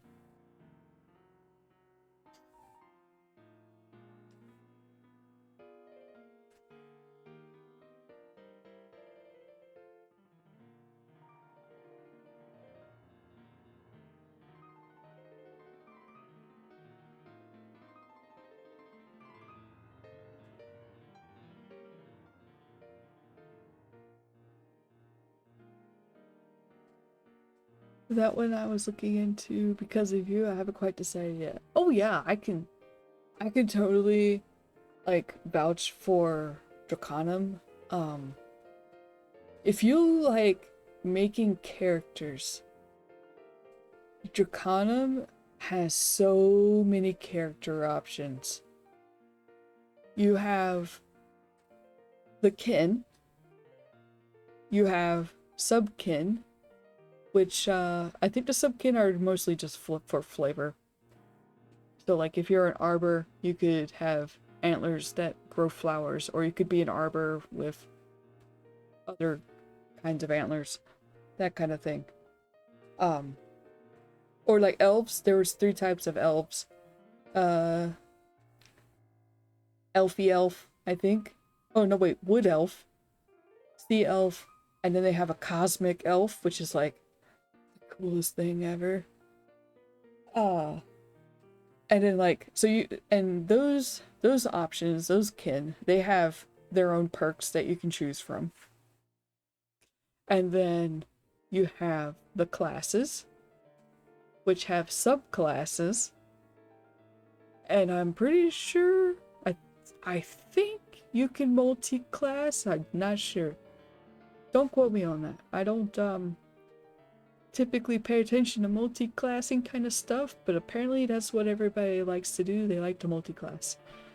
We had so many questions about multi-classing in the games and stuff. But besides those, you also have paths, and paths give you abilities and stuff. But you can only unlock a path if you complete a narrative quest, which is really cool. So you can't just become like, I can't really remember one off the top of my head. But if you wanted to unlock one, you would have to complete some kind of narrative quest in order to get it. So it's not just simply a unlock at the beginning or anything. But it's a really cool concept. And then you have careers, which are basically like backgrounds and stuff. So you can have like, you know what?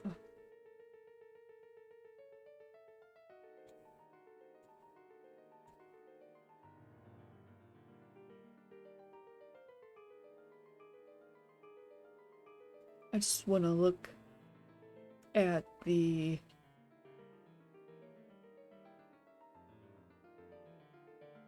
table of contents. Wait, did I delete it? Oh, wait, I just needed to scroll down a little. Silly me. I just throw it in here. I'll delete it later. I just wanted to look at the table of contents because then I don't have to be scrabbling so much.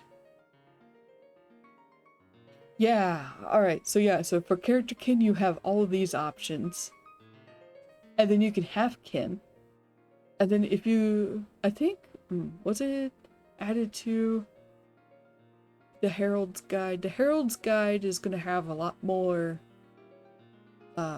lore for Batesian and some optional rule stuff, some advice on how to run games and stuff like that.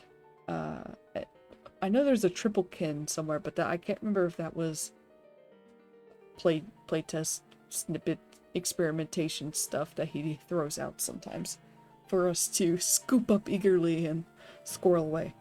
But you can have half kin, so you could be a half human, half inferni.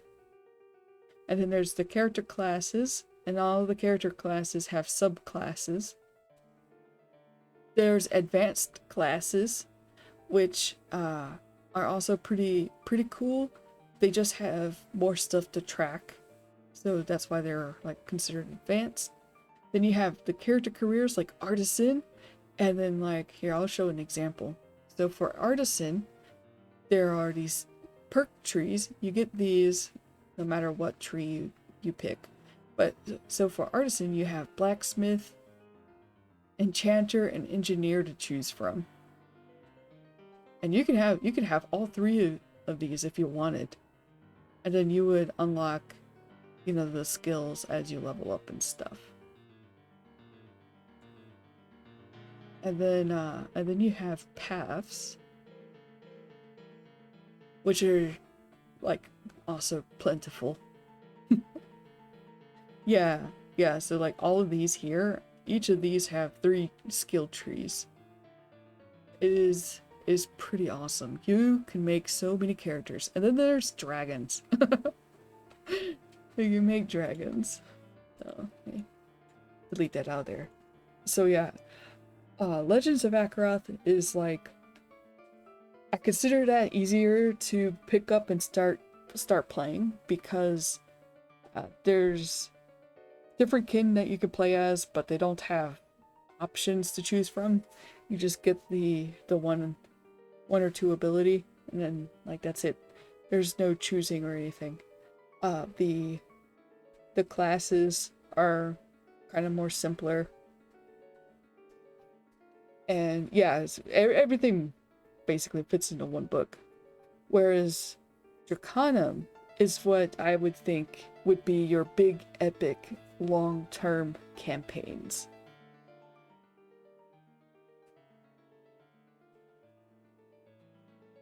Primer starter?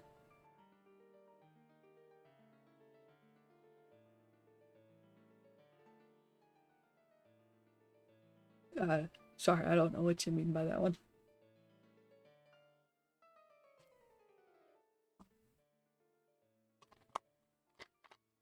I have to get water soon. I finished my soda. How did I get started on this? What was I?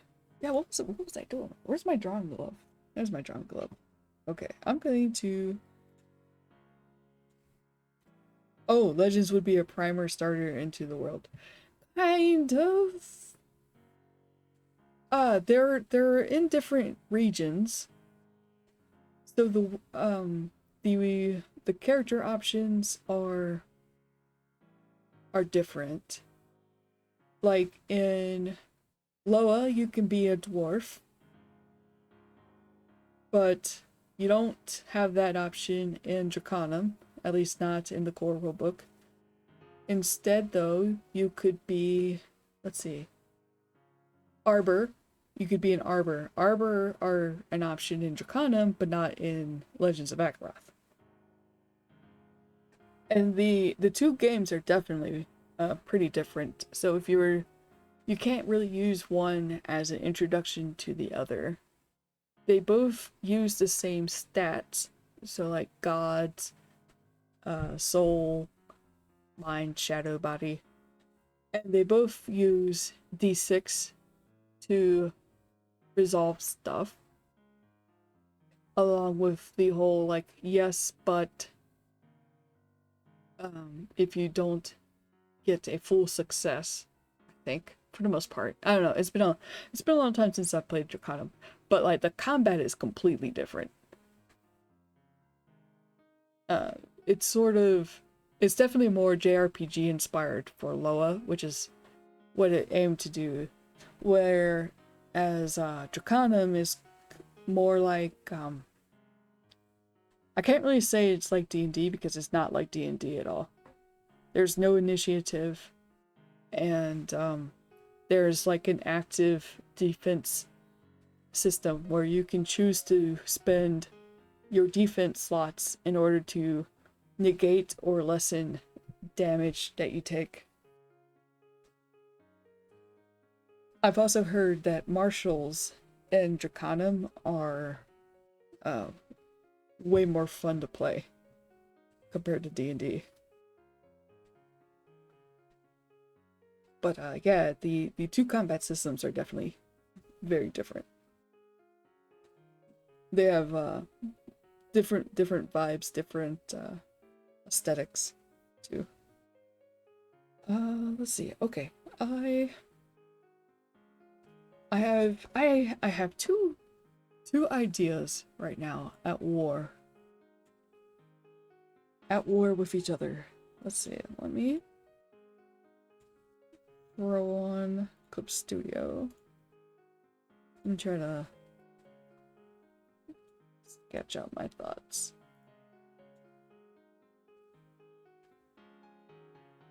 All right, so I have two key, or like two big ideas.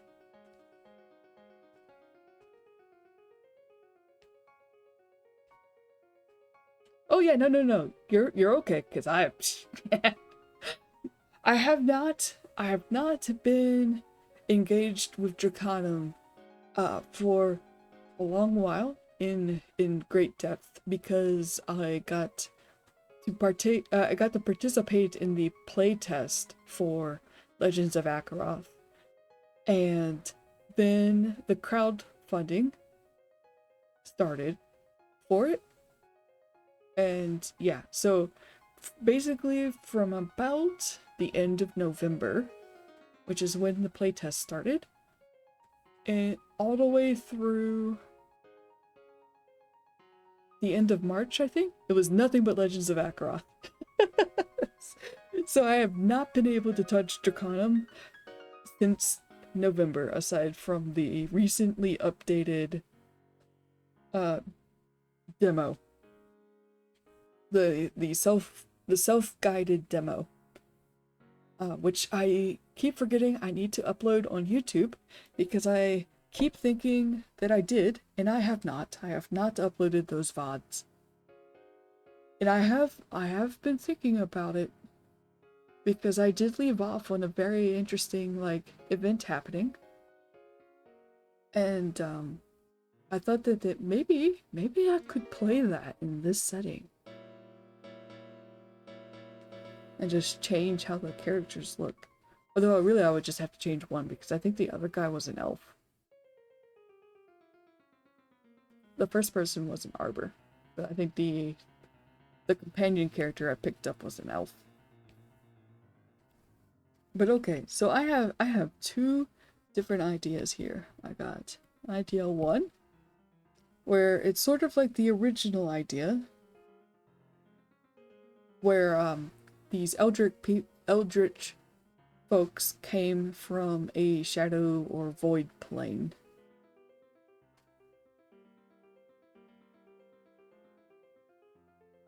And then, like, I think usually you kind of see planes as being these flat, depicted as these, like, flat layers. And then, so, like, you would have, like, the material, you would have, like, Fae or something, and then, like, Celestial. And then this one would be kind of like Limbo Land. And then you would have, like, Hell, basically. And Akaroth also has planes, too. What if, rather than, like, planes,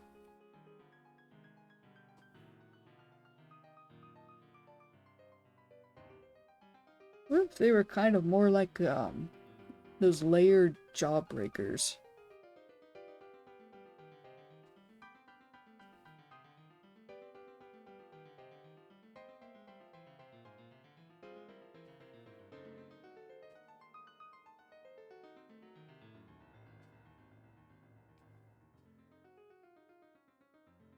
Okay. So, this kind of shadowy dark plane would be like the interior of the world, and then you would have the world around it, and then we could have a Fae plane, and then on the outside would be the place where the gods live. But it does get kind of weird if you think about what about the rest of, like, the galaxy? Because this is kind of going off the idea that it's encapsulating the planet, but there are other planets.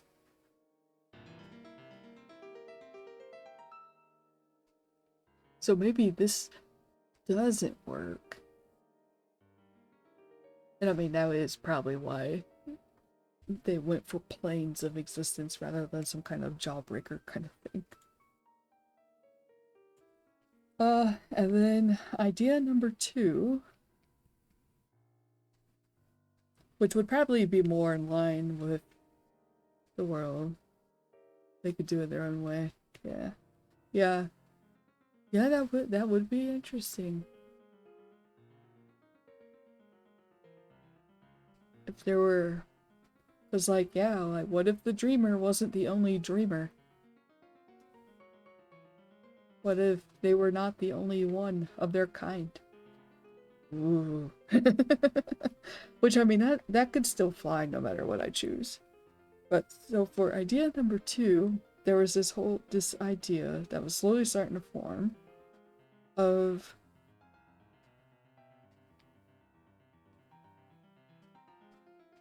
God A, who is under the dominion of life, and then God B, who is under the dominion of death. These two are both members of the second host.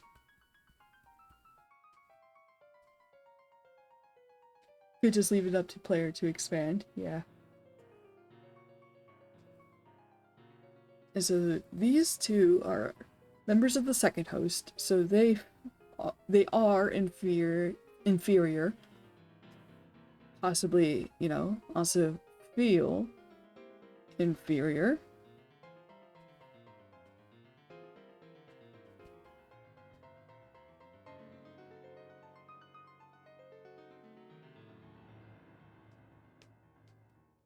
To the leaders, to the heads of their respective domains. So they are inferior to the god of life and the god of death. They fall within those domains, so their powers and abilities take after their domains. And so these two get it into their head that, hey, you are in the domain of death, you have access to materials in the way of dead things. And then the god that's in the domain of life has access to the ability to, you know, make things live, or, you know, get nurtured. And if we're doing, if this is being inspired heavily by isekai anime and the like, then we would probably be rolling with a reincarnation type setting where reincarnation happens. And so that would mean there was probably a pool of souls and whatnot. So if the god within the life domain has, you know, the ability to sneak in there or whatever and pluck some out, the god of the death domain gets some materials, and then they try to create their own life, their own beings. Yeah, collab.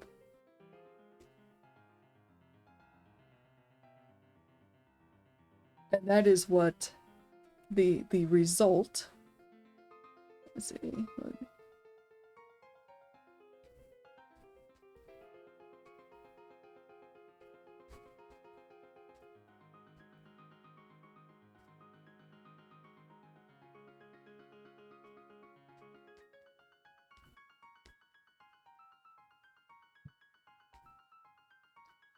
That is what results in these eldritch people. And maybe that too would feed into kind of a feeling of shame. So we had the elves who take a lot of pride in being the first, and perhaps these eldritch people would be the last to be created, and they were kind of created without permission or without guidance and without the hand of the dreamer involved. And so they didn't come out quite right. They can utilize magic to alter their forms to appear more like humans and stuff, but they still have true forms that are often kind of blobby masses or not fully formed, you know, hot messes. Tentacles, multiple eyes, that kind of thing.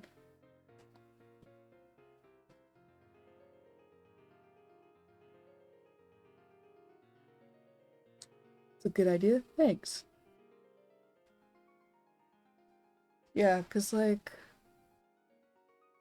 I always figure out the whole Fae thing later. That'd be future stuff anyway. I gotta focus more on the world that's already physical. Hot mess, yeah. What's that? You're a hot mess in real life? Well, now you can play one in a TTRPG. Alright, I am gonna go grab my bottle of water, so I shall be right back. That made me very thirsty. Big thinking.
It's London!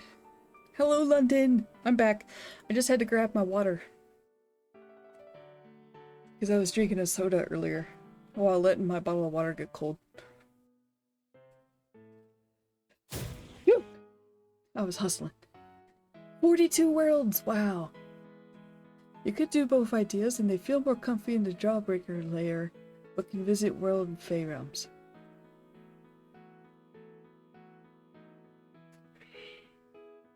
Ooh, excuse me. Yeah, that's possible. Yeah, I'll probably leave the idea of maybe having different planes or realms later.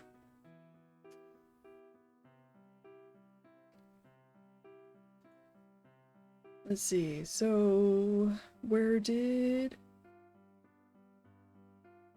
I close it? I did. Okay, let me move chat. I keep having to move chat from screen to screen. Because I don't have enough room to put it on the tablet and have CSP open. Okay, so let's see, we'll erase. We'll erase that. I already napped, but I'm still so tired. Oh. They're created and hidden away as they were secret but came to light. Hmm.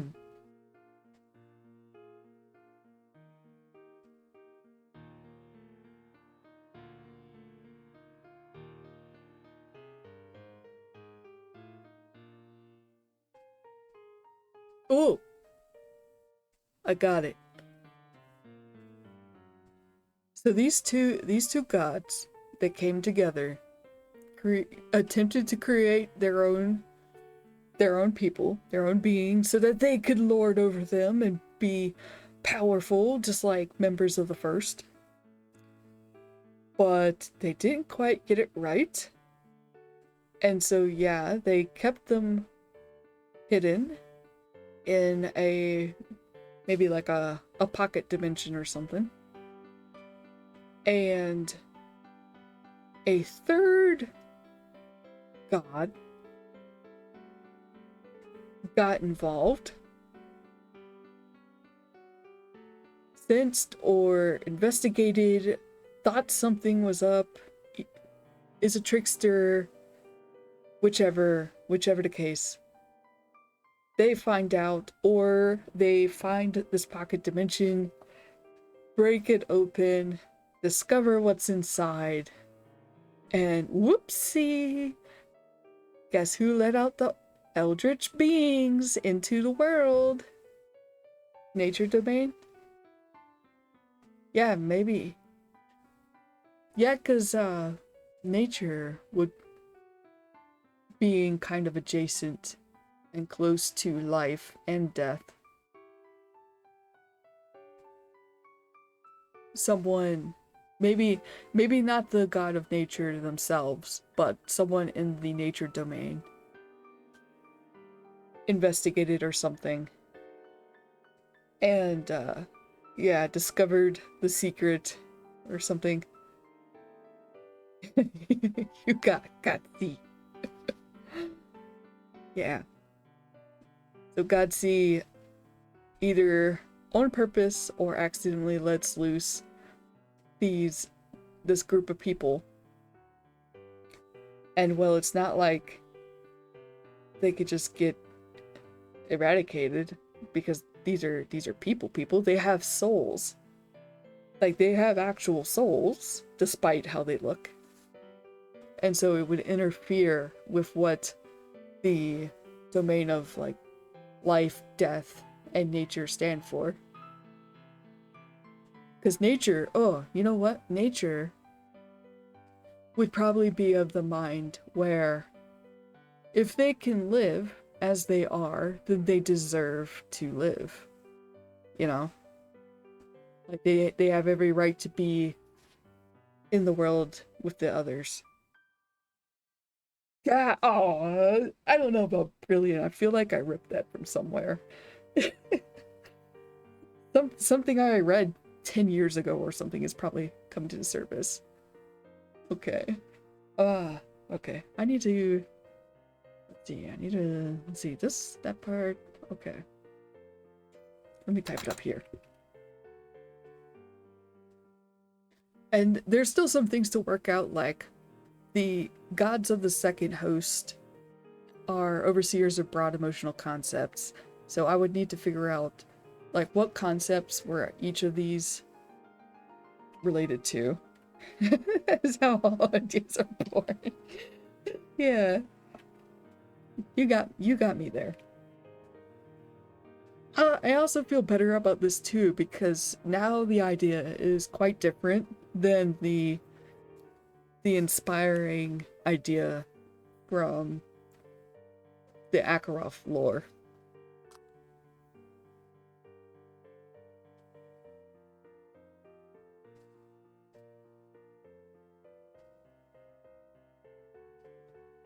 Okay, let's see. I need more water first.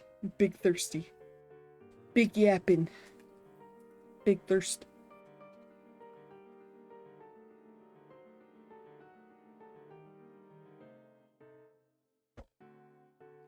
Okay.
Aw, that sucks, London. I had a few drop frames at one point, but it's been kind of consistent for me. Where lately, in the evenings, now I'll drop a couple frames, but only like 200 or so for the entire night. Which is like leagues better compared to the start of the year. Where like I was dropping 60 to 80% frames. Like this is just 0.1%. But that sucks for you. I hope you're able to accomplish or achieve great internet one day.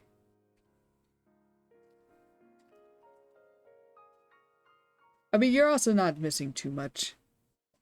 Just typing. Let's see. Okay, so 2 members of the second host, God A, of the life domain, and God B of the death domain, paired up in collaboration with the goal of creating their own people. They wanted to have the same power of those of the first host, but ultimately rule over everyone, mortal and divinity alike. So with God A's access to souls and God B's access to materials, they joined forces in an attempt to create life. Well, got yourself a new solo RPG. What is it? What is it? You can't just tell me you got a new solo game and then not tell me what it's called.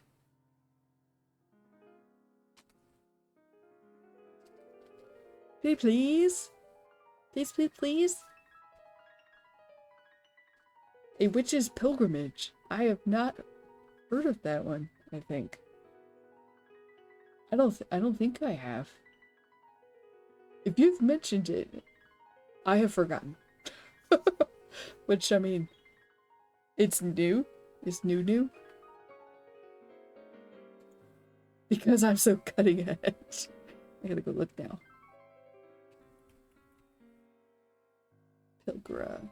Pilgrimage. Did I spell that right? My brain's starting to... No, that's a light novel. We don't want that. The Witch's Pilgrimage.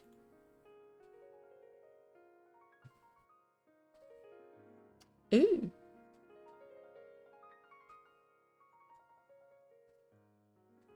Is it this one?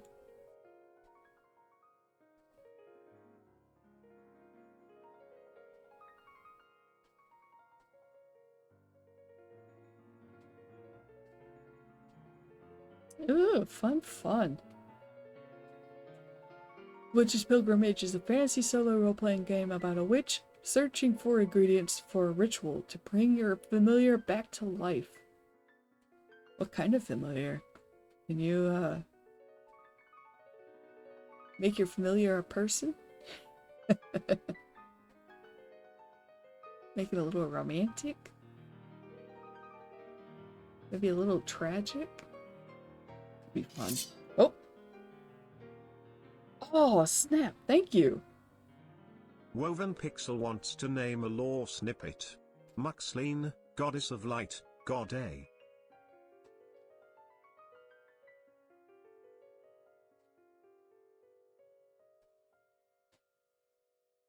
The bit about a goddess of light, I don't know yet. Because I haven't worked out a list of the emotional concepts. But light could be one. I decided to do life and death instead of light and dark because shoot, I had a reason. What was my reason? It might have been vibes. Okay, that's negligible. Cool. But yeah, that's cool. Muxline.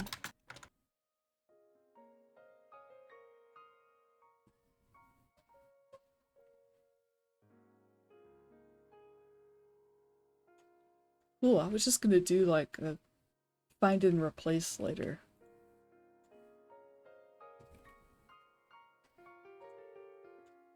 Okay, so they joined Fizzman.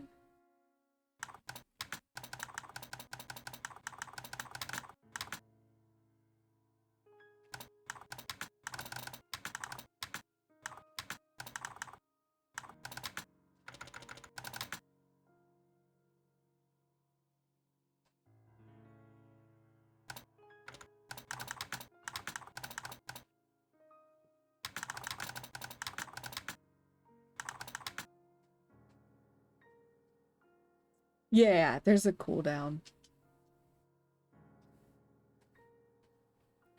But I probably won't I probably won't do the naming now. No one nothing has names currently anyway. Well, except for Grungler Cove. Home of the Grungler fish. Thanks to Yahweh Wizard 69.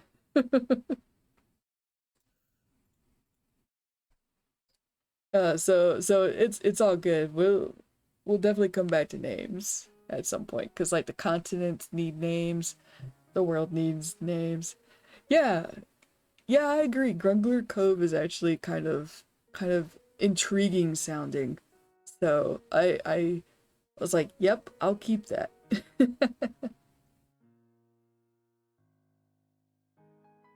Alright, so the result was a sapient group of people with souls, but with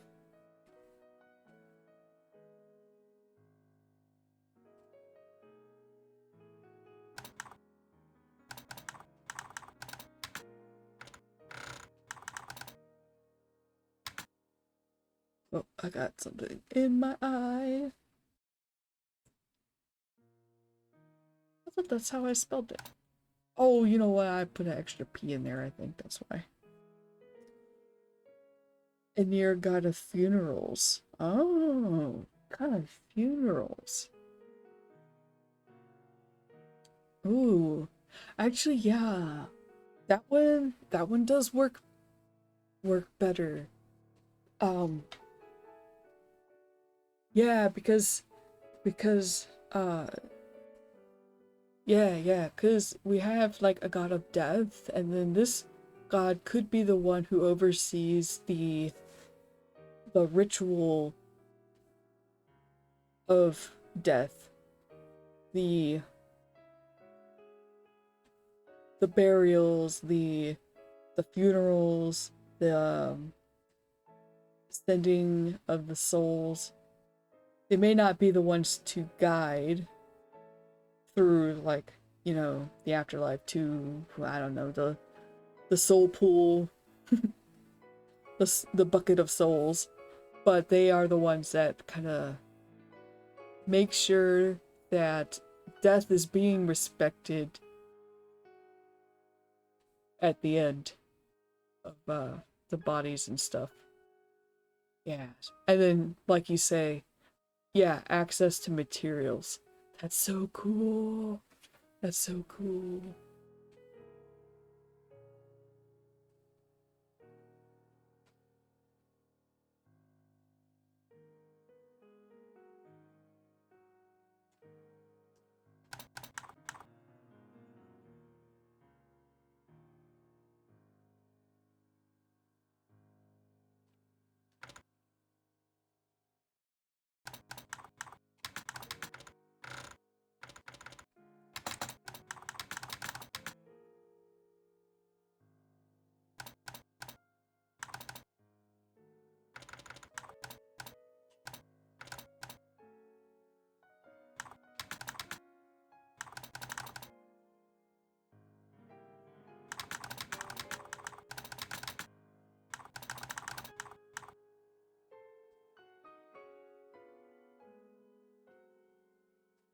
So yeah, then I would just need to. Nah, you're good. That idea was so good.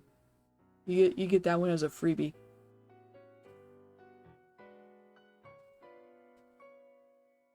So yeah, we would just need to figure out what Muxline would be the god of.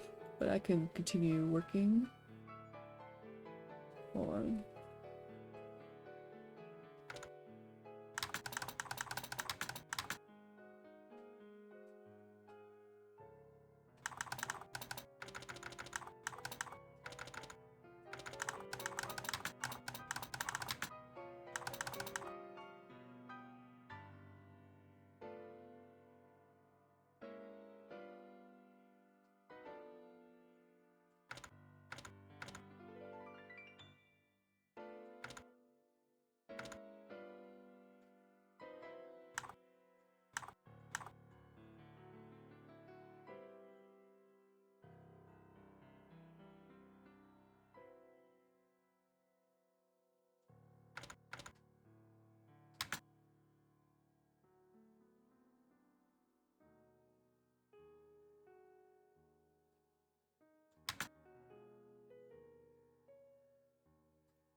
Goddess of birth, access to souls. Oh,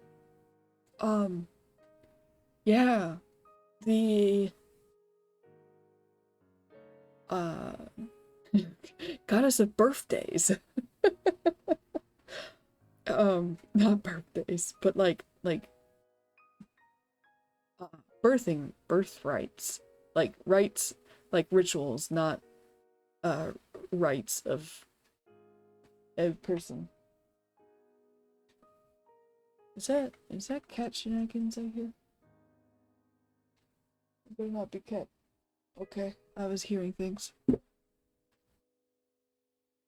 That I heard cat shenanigans in the hallway. Yeah, okay, so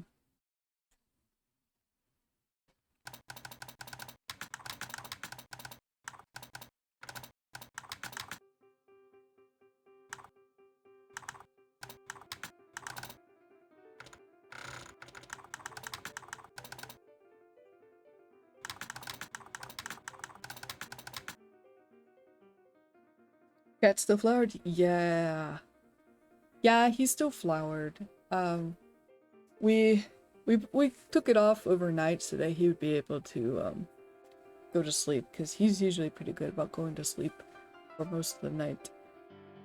But he did do some chomping. He also has anxiety, so it's either the anxiety or it's because he's got some irritated skin. He, but the last I was talking to Cheeky and I was like, you know what? It's actually been a long time since we've had to bust out the flower. So that's pretty good. But yeah, he wore the flower for most of the day. Took it off for a little while during the day so that he could eat, have a little break from it. And then I stuck it back on because I had a meeting and I didn't want to I couldn't monitor him. So I had to stuff the flower back over his head.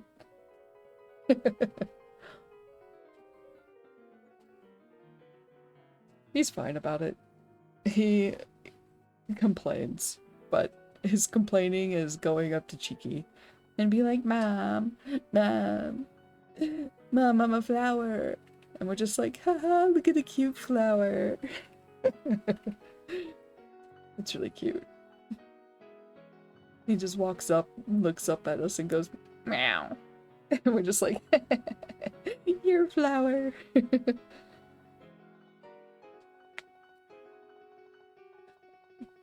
Yeah, allergies are possible. They just did a bunch of mowing and stuff.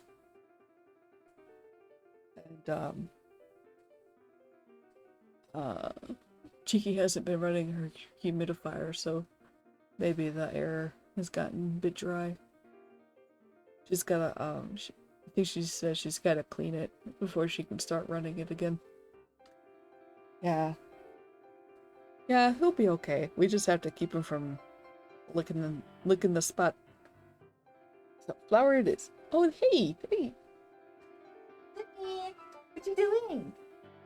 Hey. Yeah? Hi cutie. Hello. Are you being good? Good boy. That's my boy. Yeah. You be good boy. It's not time for bedtime dinner. You're an hour early. Okay. I like how I was going to start off with humans, skipped humans, touched on elves instead, and then just full-blown went into eldritch-like beings. Let's see. So, does all this make sense? Okay, they adopted often you will see them. Yep. Okay, alright. Okay, this is part of the blog post.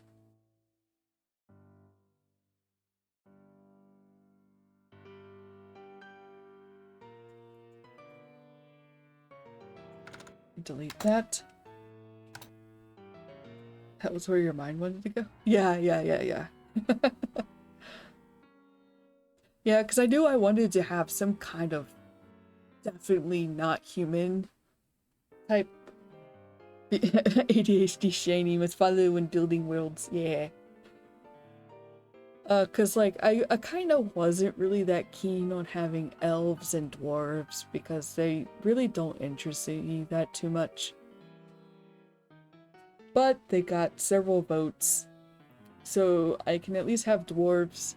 Orcs are sort of interesting, I think. I could probably work those a little bit. I don't think they're really gonna follow too much of like whatever orc lore there is.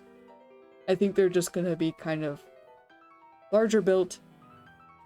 Instead of tusks from their bottom jaw, maybe they'll have horns or something. And then maybe horns protruding from their face. That would be kind of neat, I think. And then yeah, elves. The dwarves I'm not too sure on. You know, I'd have to figure out what to do about the orcs worker class. Yeah, yeah, maybe. I just kind of worry if that might fall under the whole typical. I mean, I did kind of go with the typical elf haughtiness and their pride in themselves, but I haven't yet worked on the elves yet to see how I could make them a bit less standard elf. Make them a little more interesting. I was thinking about those cosmic elves from Dracanum earlier today, and I did kind of wonder if maybe I could tie the elves into like cosmic themes.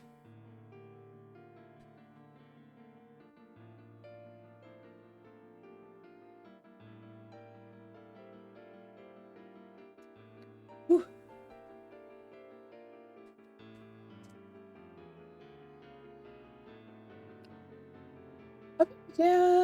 Yeah, but that does start kind of like putting them into boxes.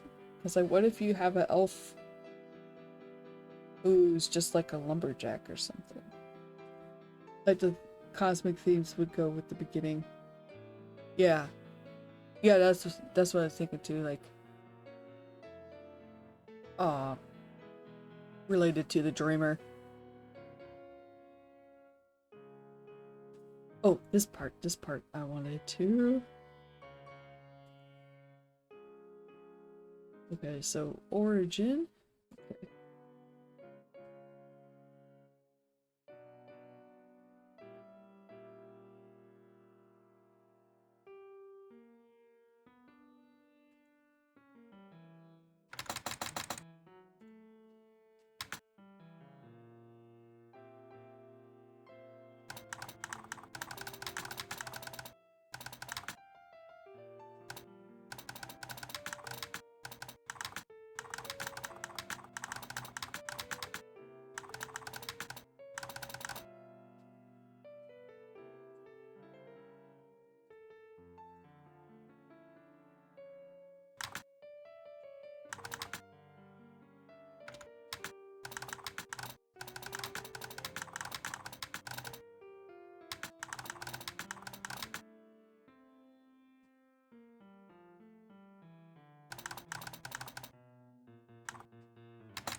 Okay, I don't know. I almost wonder maybe these might have to start becoming their own note pages. Okay, so eldritch-like beings, which will get named eventually. So for origin, two members of the second host, Muxleen of the life domain and Anir of the death domain, paired up in collaboration with the goal of creating their own people. They wanted to have the same power of those of the first host, who ultimately rule over everyone, mortal and divinity alike. Muxleen is the goddess of birthrights and had access to souls. Didn't complete my sentence there. Anir is the god of funerals and had access to materials. It succeeded, sort of. The result was a sapient group of people with souls, but with misshapen, malformed, or partially immaterial forms. These range from being misshapen blobs that seem impossible to function, a writhing mass of tentacles, to multiple eyes staring from a moving and shifting void. Disappointed and disgusted, Muxleen and Anir hid their failure in a pocket dimension, where they couldn't undo what was done without being discovered. However, God C of concept, under the nature domain, discovered their secret and set the people free upon the world. The god of nature agreed with this decision and decreed that if these people could live as they are, then they are just as deserving of the right to live as any other mortal. And then, yeah, the rest of this I pretty much kept. And then for culture, I just kind of adapted it to where these people originally hailed from a pocket dimension Shadowland and thought this world was a utopia in comparison. Idea seed, Attis, god of soil, is looking for new things for soil closer to the center of the Jawbreaker and found the dimension.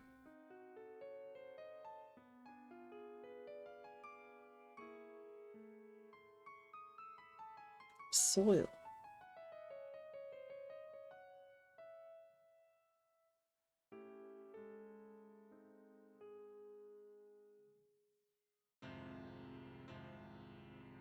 Yeah, nah.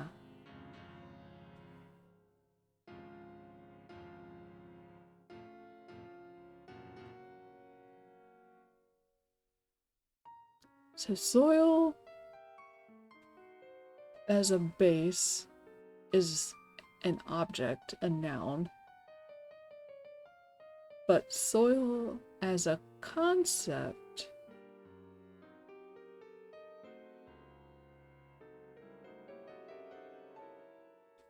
related to nature.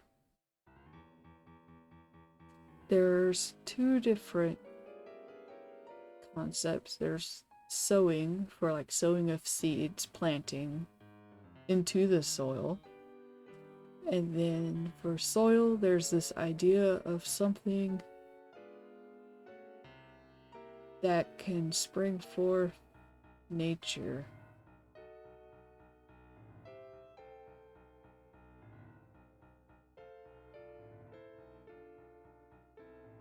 Would be a reason to be digging in Jawbreaker. Yeah.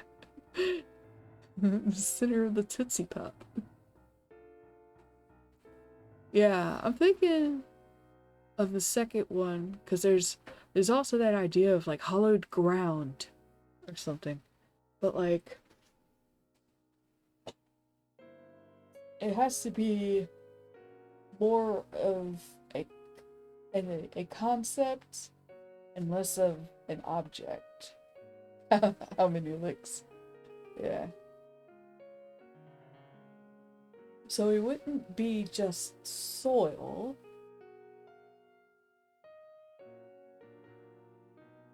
But soil as some kind of metaphor.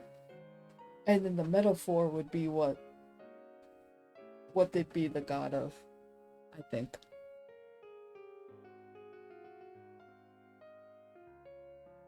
Because you could have gods of harvest. And harvesting is not just a verb, but also like a noun, an idea. And so that's why I'm trying to think of what kind of thing for soil.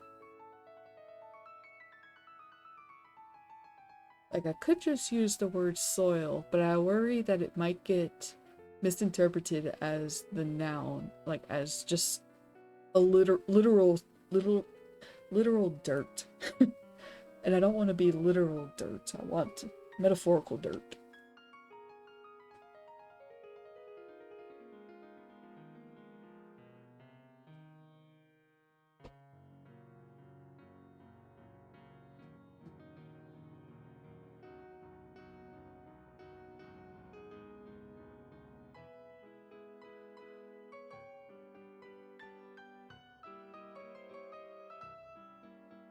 Soil is a potent, multifaceted metaphor representing the foundational substance of human origin, growth, and mortality across literature, spirituality, and science. It symbolizes both our deep interdependence with ecosystems and the invisible complex origins of human potential. How the heck did you pull that out? That is, wow. Wow. That's deep.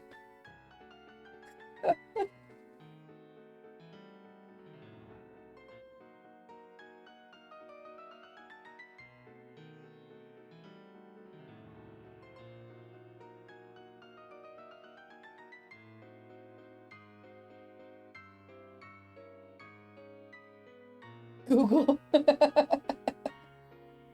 Nice.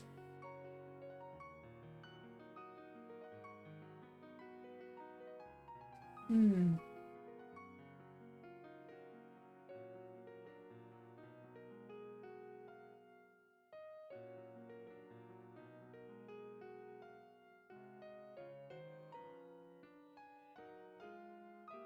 Yeah. Now I just need to condense that into a word or two words that is not just literal soil.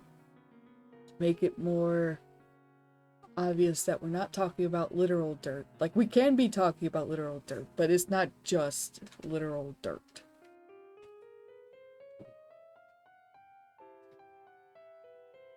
And I imagine too that those of the second host are probably a bit more given to being antagonistic with each other. Soil. Nah. Hmm.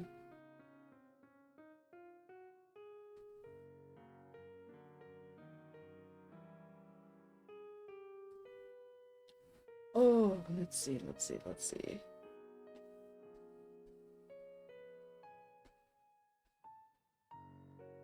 Maybe I'll look up synonyms.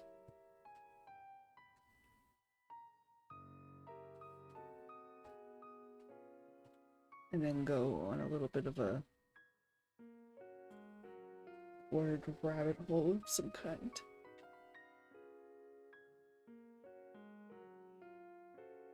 Soil as in ground. Yeah, kinda.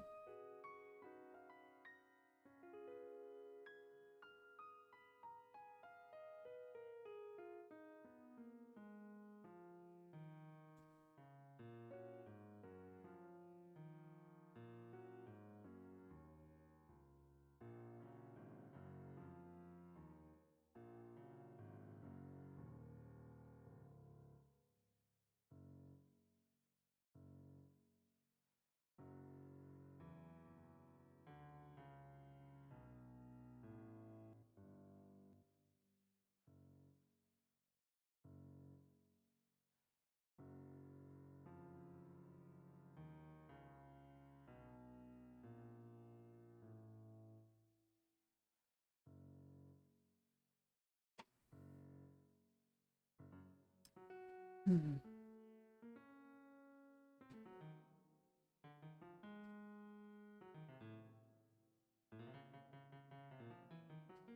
Foundation.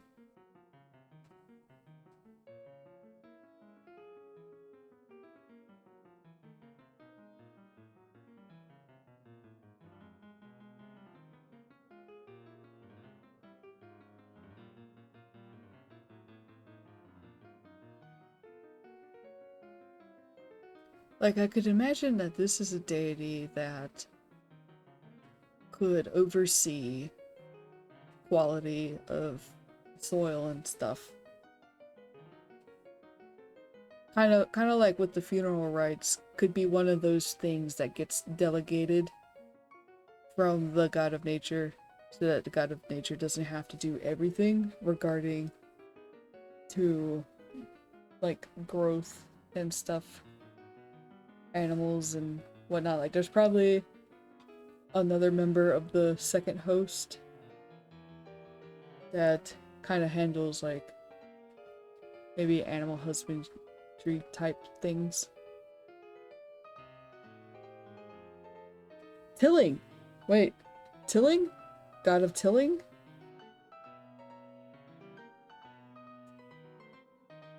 God of tilling, maybe?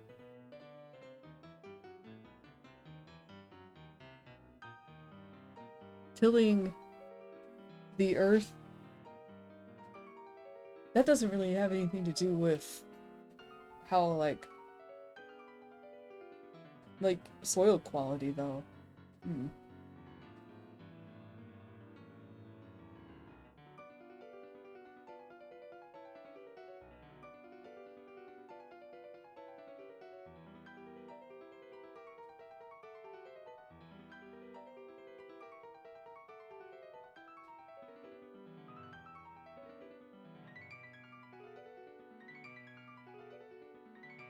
Might have to sleep on this one because it's 10 after 9 and I wanted to be good and wrap up around 9 o'clock tonight, so I might have to go to sleep on it.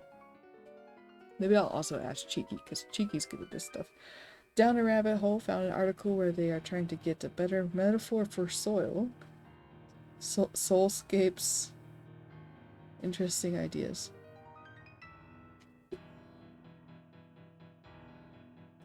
Interesting.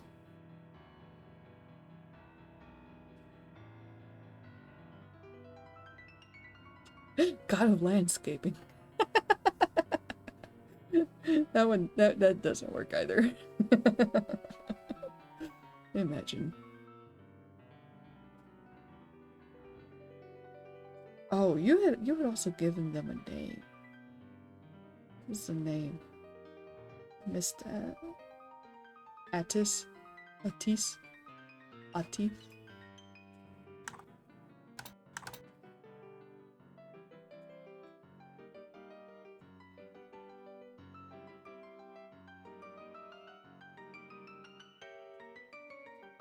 Okay. Yeah. Wait.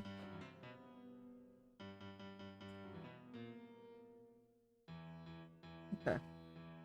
Yeah. I'll have to return to that another time. Soilscapes.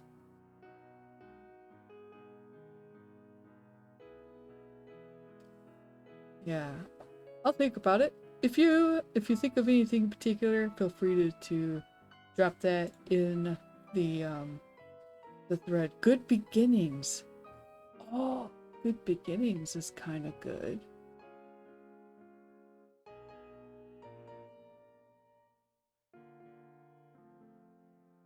But good beginnings doesn't necessarily mean just nature related stuff either, though. So that one, like, it might be too broad.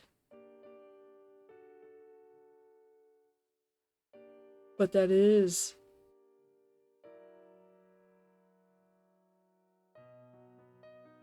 maybe a god of, maybe it is a god of sowing. Because if we have gods of the harvest, oh, it's just like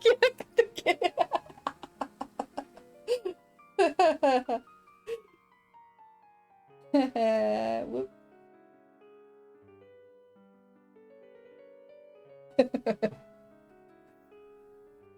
This is kind of like how last night I completely misinterpreted like one or two sections of the Traveler book. Yeah, yeah, like I didn't want to say sewing at first, but that kind of does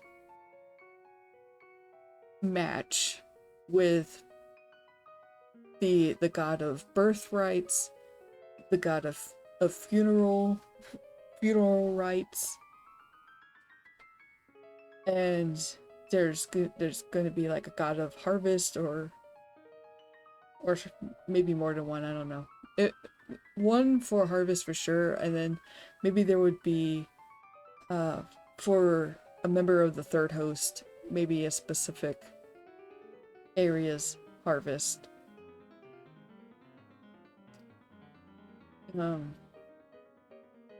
But yeah, so sewing does kind of work because that's the beginning, whereas the harvest would be the ending in terms of the agricultural area of nature domain. Yeah. World building at its best.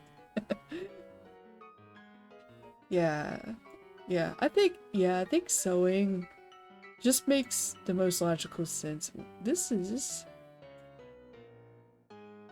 Why is that completely darken out? Okay, don't know what that is.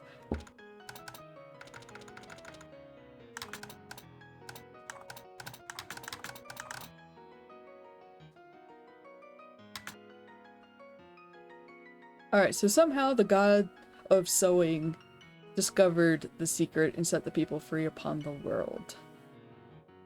And I could always work out the mythos later, perhaps lead a bit kind of vague up to anybody who's fooling around.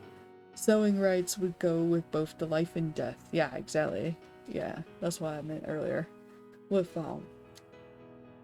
yeah. It's, yeah. Yeah! Woohoo! Oh! That would kind of pair them, because, like, yeah, we have the life domain, but the life domain does kind of cross over with nature in that regard, as does death.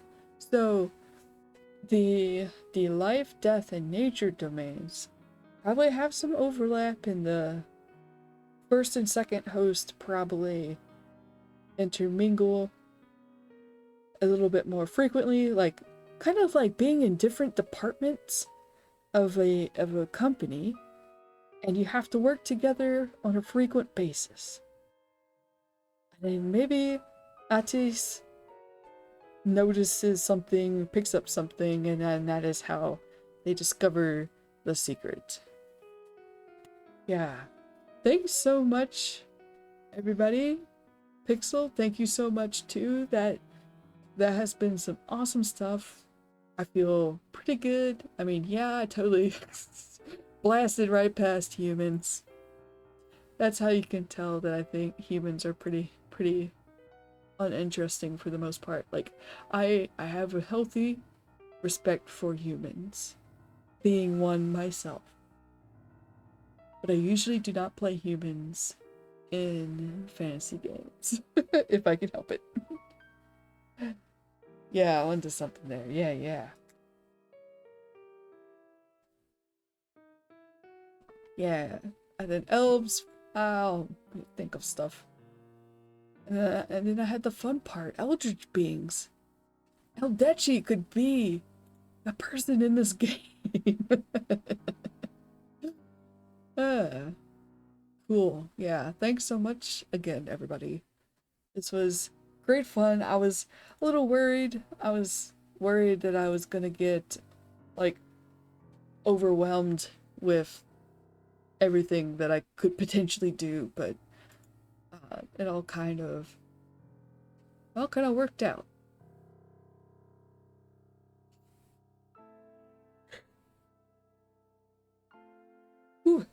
Excuse me. The yawns are hitting.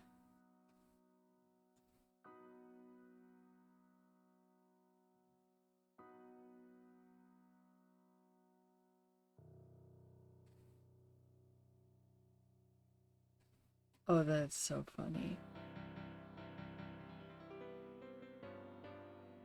Okay, so the others kind of already have a lore idea. That's why you went for Eldritch Beings. Yeah. I might also be a bit of that monster fucker, so what can I say? I might have some biases. Okay, so looks like quite a few people are playing Dokapon together. Like people in the circle that I feel super blessed to be a part of. And you know what? Let's see. I don't frequently get to raid into Say. Let's go raid into Say tonight. Because Say is usually not streaming when I'm streaming. Let's see. Oh, okay.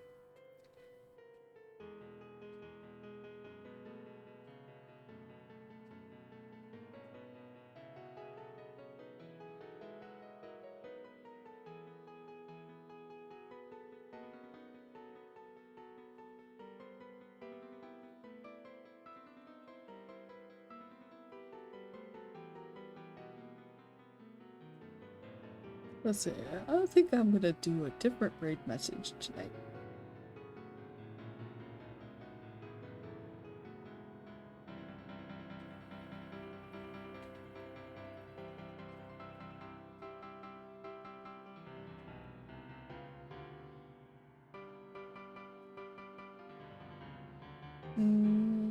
No, I'll think of a new one for next time.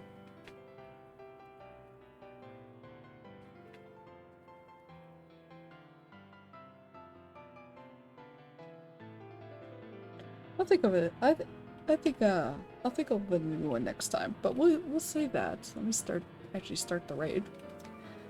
All right. Thanks again, everybody, for coming. Greatly appreciate it. Next stream will be on Sunday. There is not going to be a bestie stream this Saturday with Cheeky because we have errands to run on Saturday. Gotta be responsible adults. Hooray.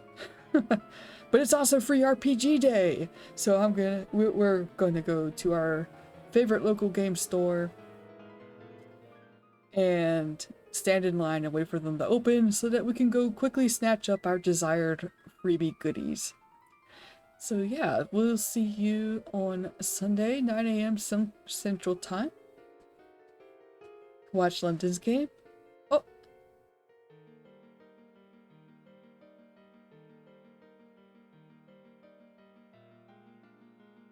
We could. I've already yeah. I've already set up the raid, so but yeah, you could choose between Say and them, or you can go watch London. But yeah, see y'all next time, and safe travels through the veil. Bye bye.